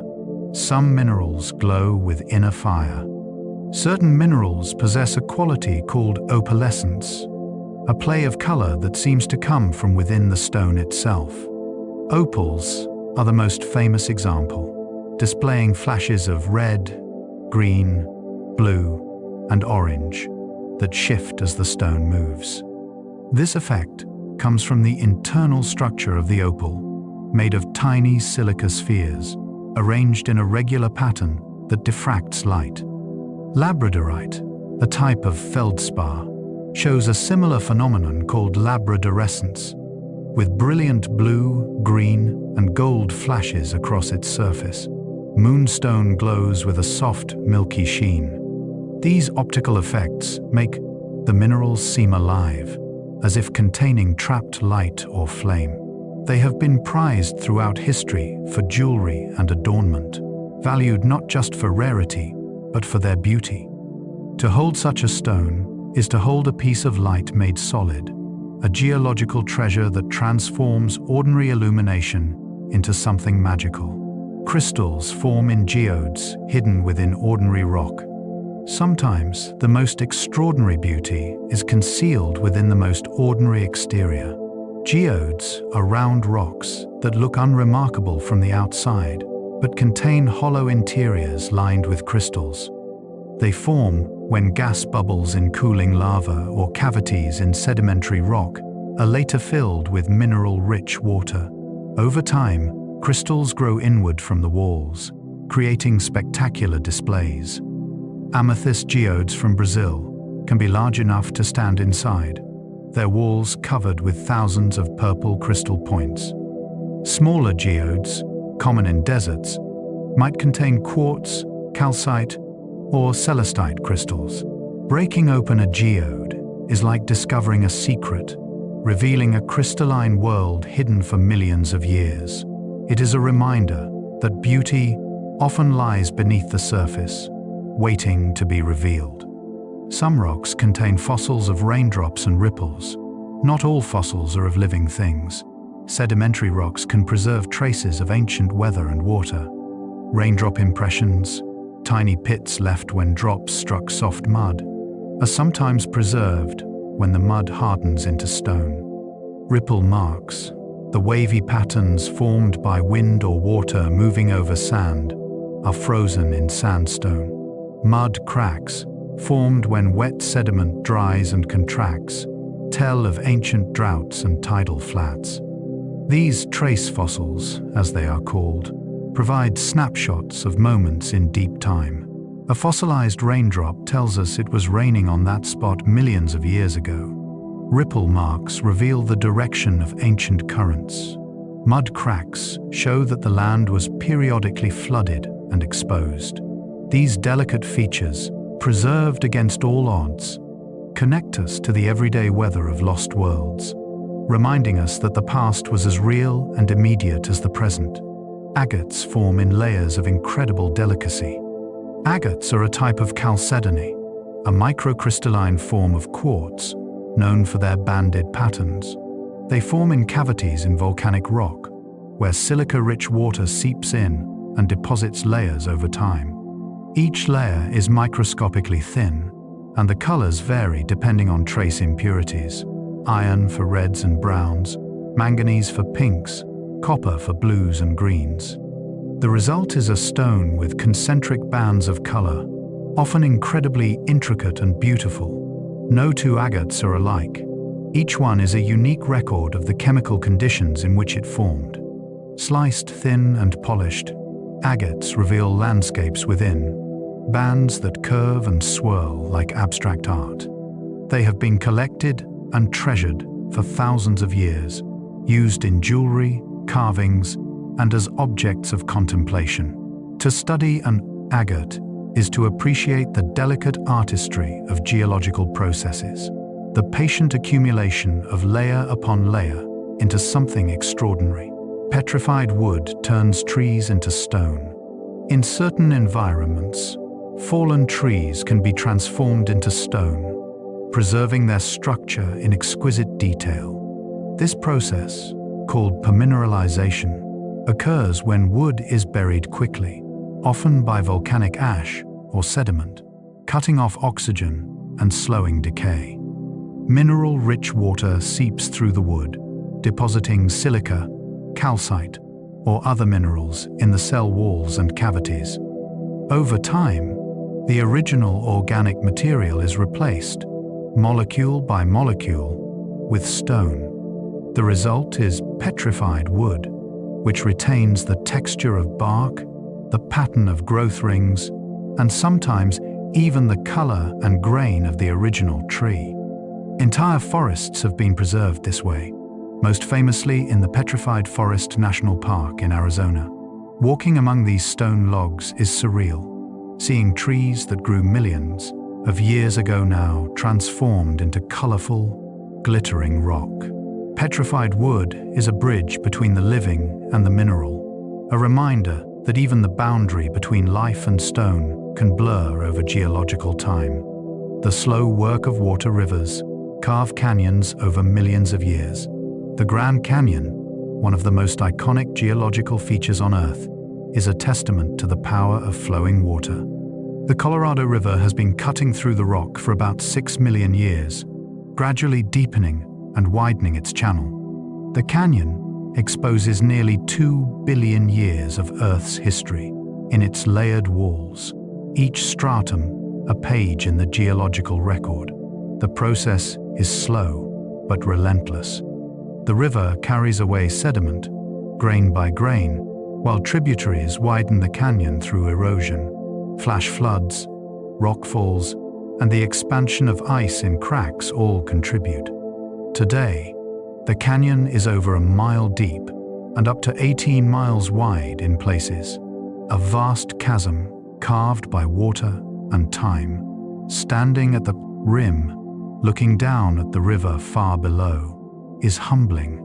It is a reminder that even the gentlest forces, given enough time, can reshape the world. Waterfalls erode backward, carving new landscapes. Waterfalls are not permanent features, but dynamic and migrating. Water plunging over a cliff erodes the rock at the base, creating a plunge pool.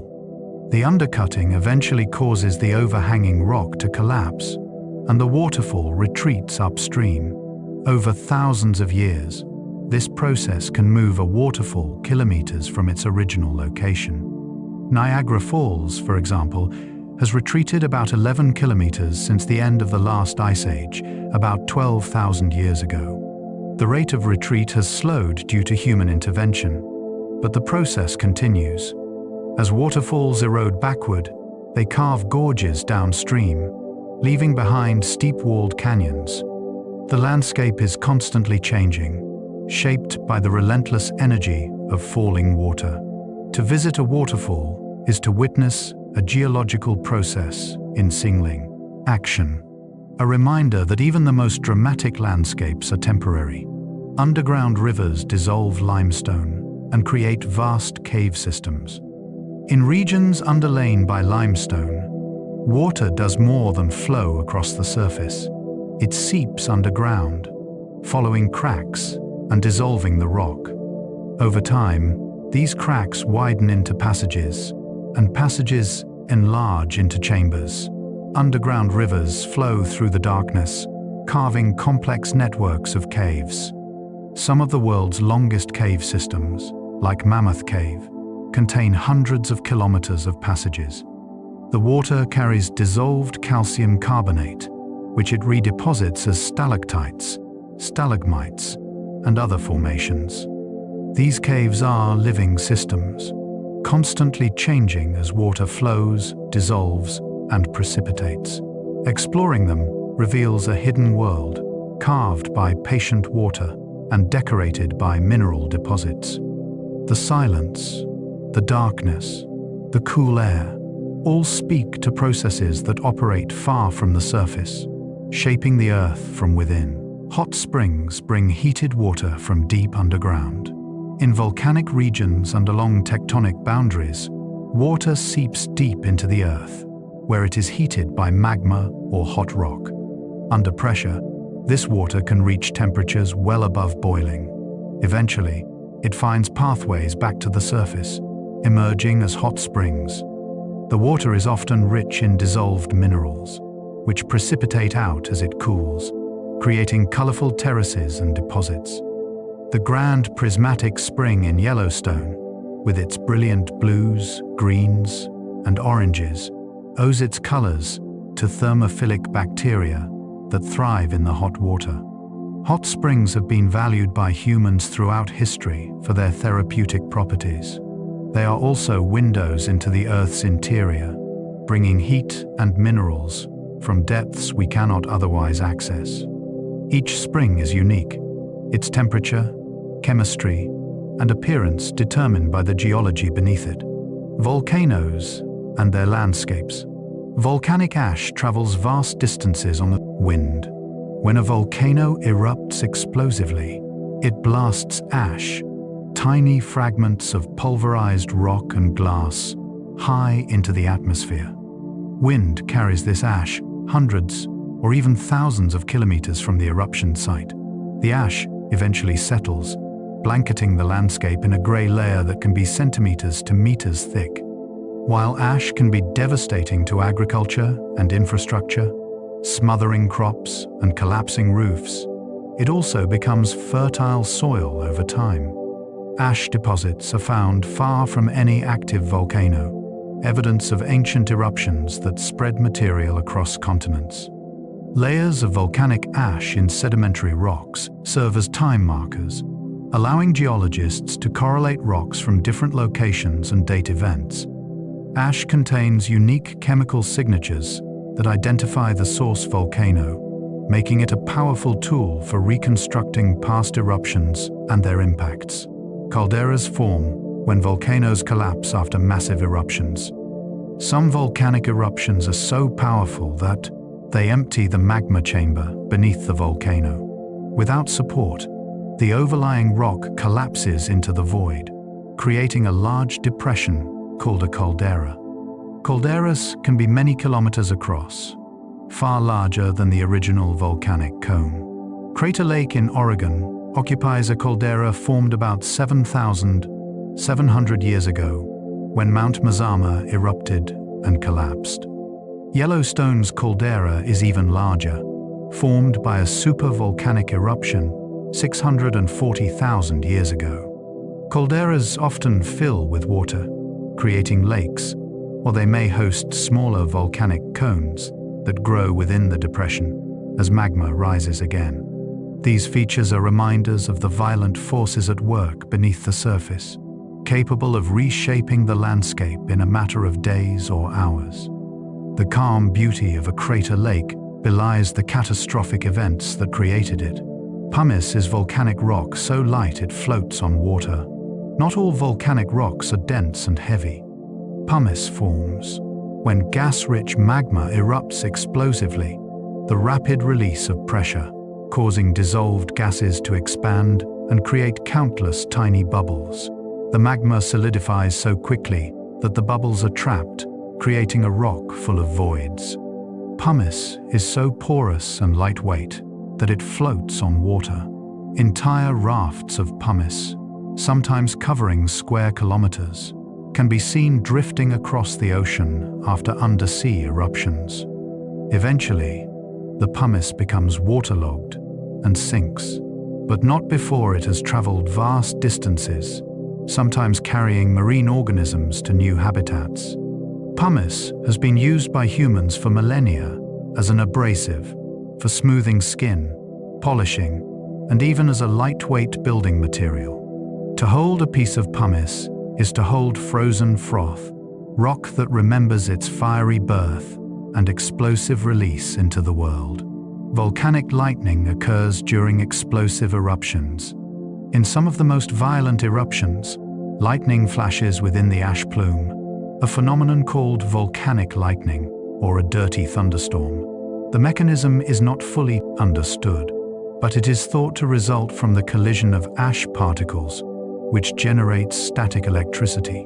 The effect is spectacular and eerie, with bolts of lightning illuminating the billowing ash cloud. Volcanic lightning has been documented throughout history, often adding to the terror of eruptions.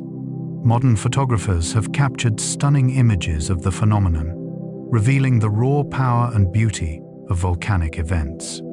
It is a reminder that volcanoes are not just geological events, but interactions between rock, gas, heat, and atmosphere, processes that connect the solid earth to the sky above. Lava flows can create new land. When lava erupts effusively, flowing steadily rather than exploding, it can travel long distances, cooling and solidifying as it goes. Where lava reaches the ocean, it creates new land, extending coastlines and sometimes forming entirely new islands. The Hawaiian Islands are built entirely from lava flows, layer upon layer, erupted over millions of years. The island of Surtsey, off the coast of Iceland, emerged from the ocean during an eruption in 1963, a rare opportunity for scientists to study the birth of an island and the colonization of barren land by life. Lava flows reshape landscapes, burying forests and towns, but also creating fertile soils and new ecosystems. The duality of destruction and creation is central to understanding volcanoes. They are agents of both endings and beginnings. The poetry of erosion. Wind shapes deserts into dunes of flowing sand. In arid regions, where vegetation is sparse and sand is abundant, wind becomes a sculptor.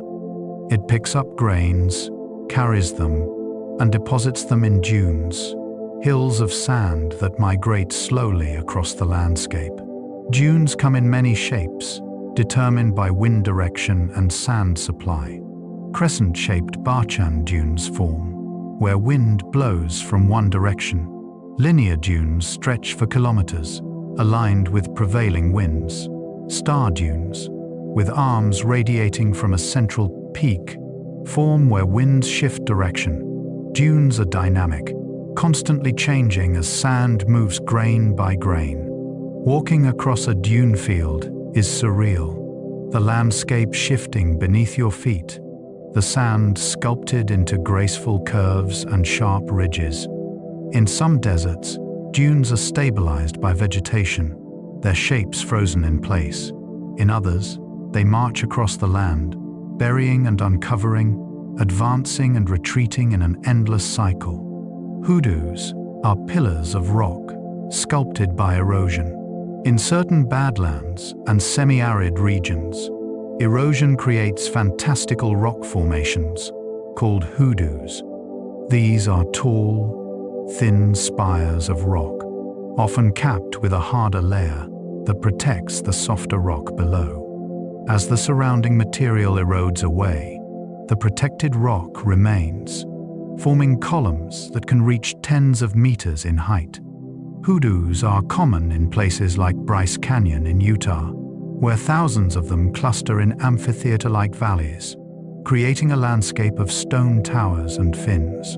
The shapes are whimsical, resembling chess pieces, totems, or figures. Wind, water, and frost work together to carve them, exploiting weaknesses in the rock and gradually isolating these resistant remnants. Hoodoos are temporary on geological timescales.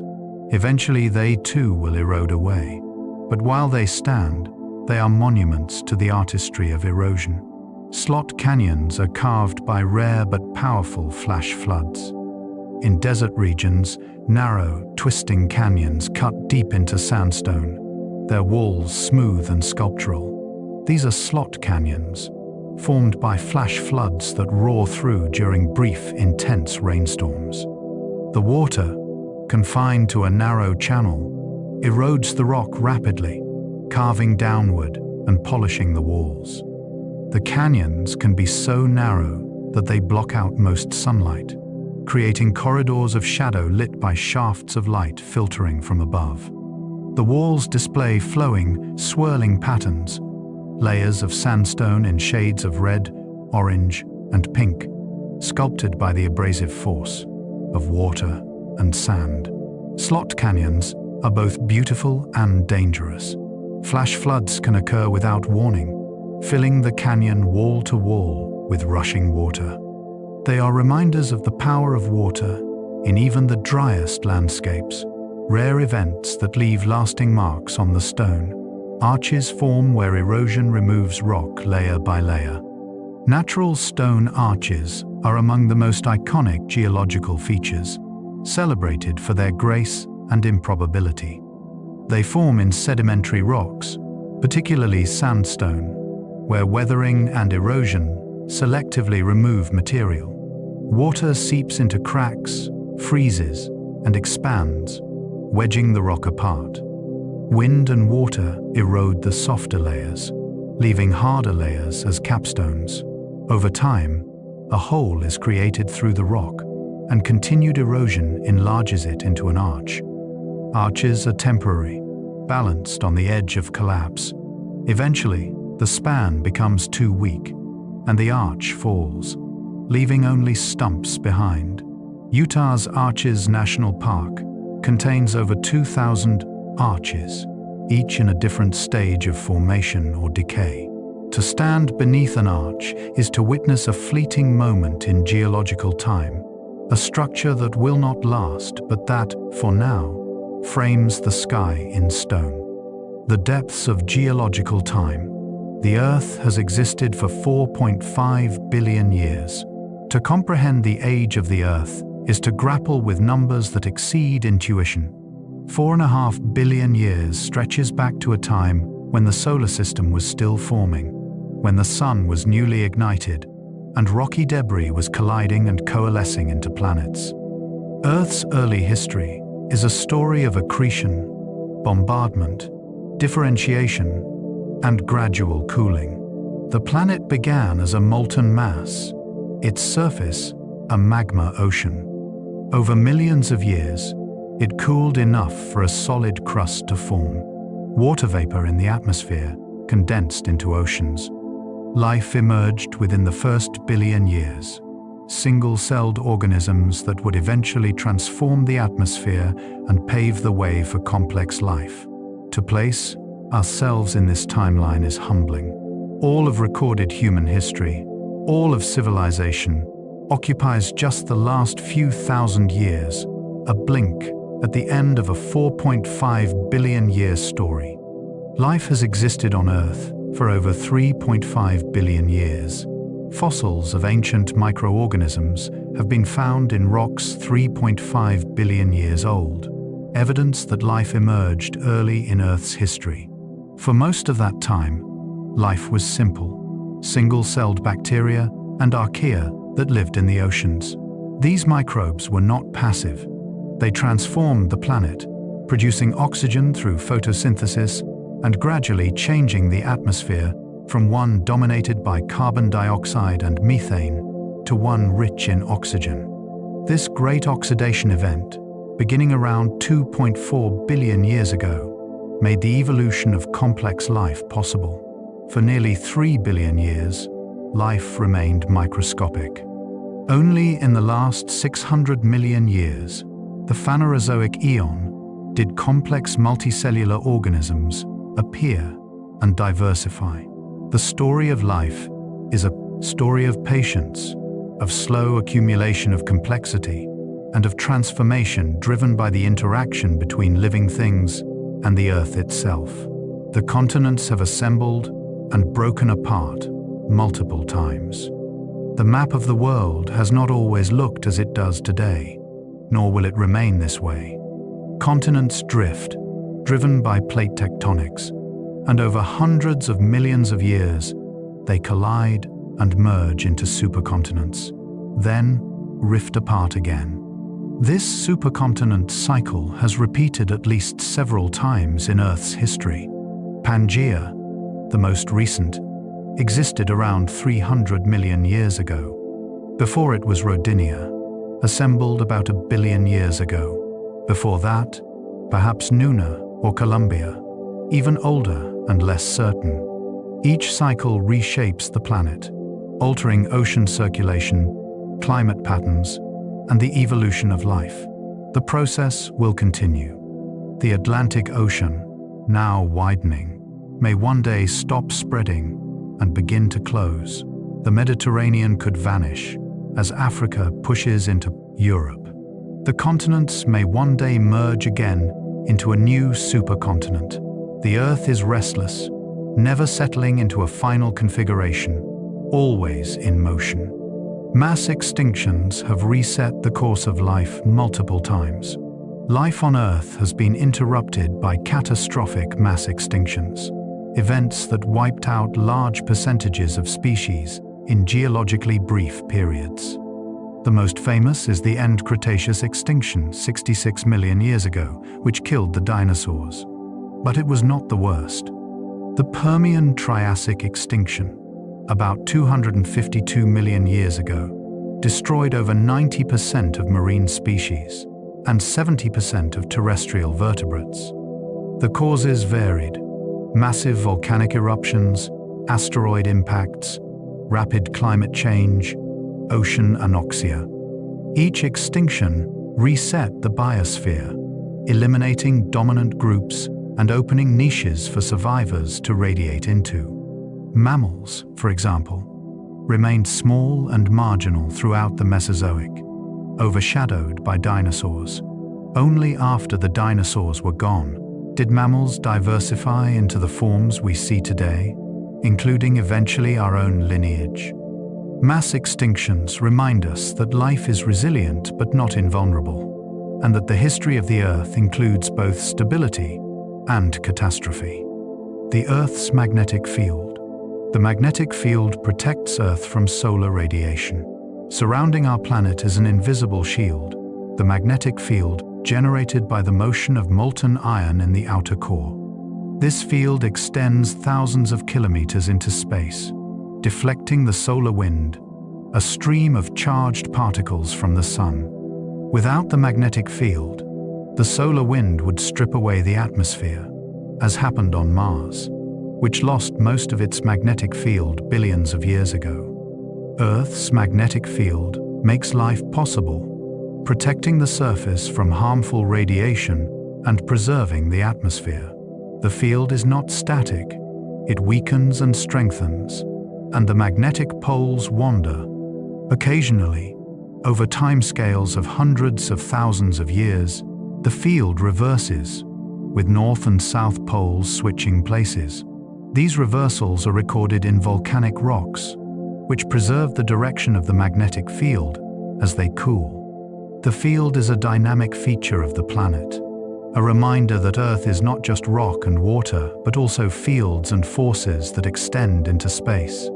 Magnetic reversals are recorded in the ocean floor. As new oceanic crust forms at mid-ocean ridges, it cools and locks in the direction of the Earth's magnetic field at that time. When the field reverses, the next batch of crust records the opposite polarity. Over millions of years, this creates a striped pattern of normal and reversed magnetism in the ocean floor, symmetrical on either side of the ridge. This pattern, discovered in the 1960 seconds, provided key evidence for seafloor spreading and plate tectonics. By measuring the width of the stripes and knowing the rate of spreading, geologists can date the ocean floor and reconstruct the history of plate movements.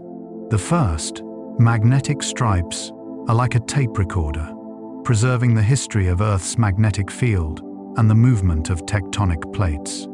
They are invisible to the eye, but revealed through magnetic surveys, a hidden narrative written into the rock. The magnetic poles wander and do not align with the geographic poles. The magnetic North Pole, the point where a compass needle points, is not fixed. It wanders, moving tens of kilometers per year. Currently, it is shifting from the Canadian Arctic toward Siberia. The magnetic poles also do not align with the geographic poles, the points where Earth's axis of rotation intersects the surface. The difference between magnetic north and true north, called declination, varies depending on location. Navigators have long had to account for this when using compasses. The wandering of the poles and the misalignment are due to complex fluid motions in the outer core, which generate the magnetic field. These motions are influenced by heat flow, rotation, and other factors not fully understood. The magnetic field is dynamic and somewhat unpredictable, a living feature of the planet that reminds us how much we still have to learn about Earth's deep interior. And so we rest. The Earth is patient, and so are its stories. Geology unfolds over timescales that dwarf our lives, yet its effects surround us, grounding us, supporting us. The mountains we see, the stones we touch, the soil we stand on, all are chapters in a story that has been unfolding for billions of years. That story is not finished. The Earth continues to change, to move, to evolve, driven by forces within and without. But the pace is slow, measured in millennia, in eons. There is a deep calm in that slowness, a reminder that not everything must happen quickly. The world beneath us is ancient, enduring, and patient. It has seen continents rise and fall, oceans open and close, life emerge and transform. It has weathered asteroid impacts and volcanic cataclysms, and it continues, steady and strong, carrying us through space and time. Every stone holds a story, if you know how to listen. To walk across the Earth is to walk across history. Each pebble, each boulder, each grain of sand has a past, a journey that brought it to this moment and place. A smooth riverstone was once part of a mountain, broken off by ice, carried by water, tumbled and rounded over thousands of years. A piece of granite contains crystals that formed deep underground, cooled slowly over millennia, then were uplifted and exposed by erosion. A fossil is the preserved trace of a creature that lived, died, and was buried long before humans existed. The earth is filled with stories, written in stone, waiting for those who take the time to read them. To study geology is to become a reader of this ancient text, to see beyond the surface, to the processes and histories that shaped everything around us. In the stillness of stone, we find peace. There is something profoundly restful about contemplating the Earth's deep time. Our worries, so pressing and immediate, fade into perspective when measured against millions of years. The ground beneath us has been here, in one form or another, far longer than we can imagine, and it will remain long after we are gone. That permanence is comforting. It reminds us that we are part of something much larger, that our lives, though brief, are lived on a stage of incredible age and grandeur. The stones do not judge, do not hurry, do not worry. They simply exist, shaped by forces we can study but never fully control. In their quiet presence, we find a kind of peace, a reminder to slow down, to appreciate the moment, to rest. The earth invites us to be still, to listen, to feel the ancient rhythms of rock and time. And so, dear listener, our journey through the wonders beneath comes to a close. From the fiery heart of the earth to the patient work of water, from mountains that rise over millions of years to the delicate crystals that grow in darkness, we have wandered together through a world of stone and time, touching the ancient and the enduring. The earth reminds us that existence is vast, layered, and endlessly surprising. It shows us both the immensity of geological forces and the delicate details preserved in rock. Every mountain is a monument to uplift and erosion, every fossil a whisper from the past. Every grain of sand a fragment of a larger story. As you lie here, letting your breath fall into an easy rhythm, imagine yourself resting upon the earth, feeling its solidity beneath you. Picture the layers of rock extending downward, thousands of meters deep, each layer a page in the planet's history. See the slow churn of the mantle, the heat of the core, the patient drift of continents, all of it flowing into stillness, into memory, into dreams. The earth has carried countless generations before us, and it will carry countless more. Its story is not finished, and in resting upon it, neither is ours. Just as stone settles into its final form over eons, every waking thought drifts gently into sleep. If you happen to still be awake, you can go ahead and rest your eyes when you are ready. But if your mind is growing quiet, let the ancient piece of stone hold you and carry you softly into rest. Close your eyes, breathe deeply, and drift into sleep, into stillness, into the vast and timeless silence where the earth itself keeps watch. Good night.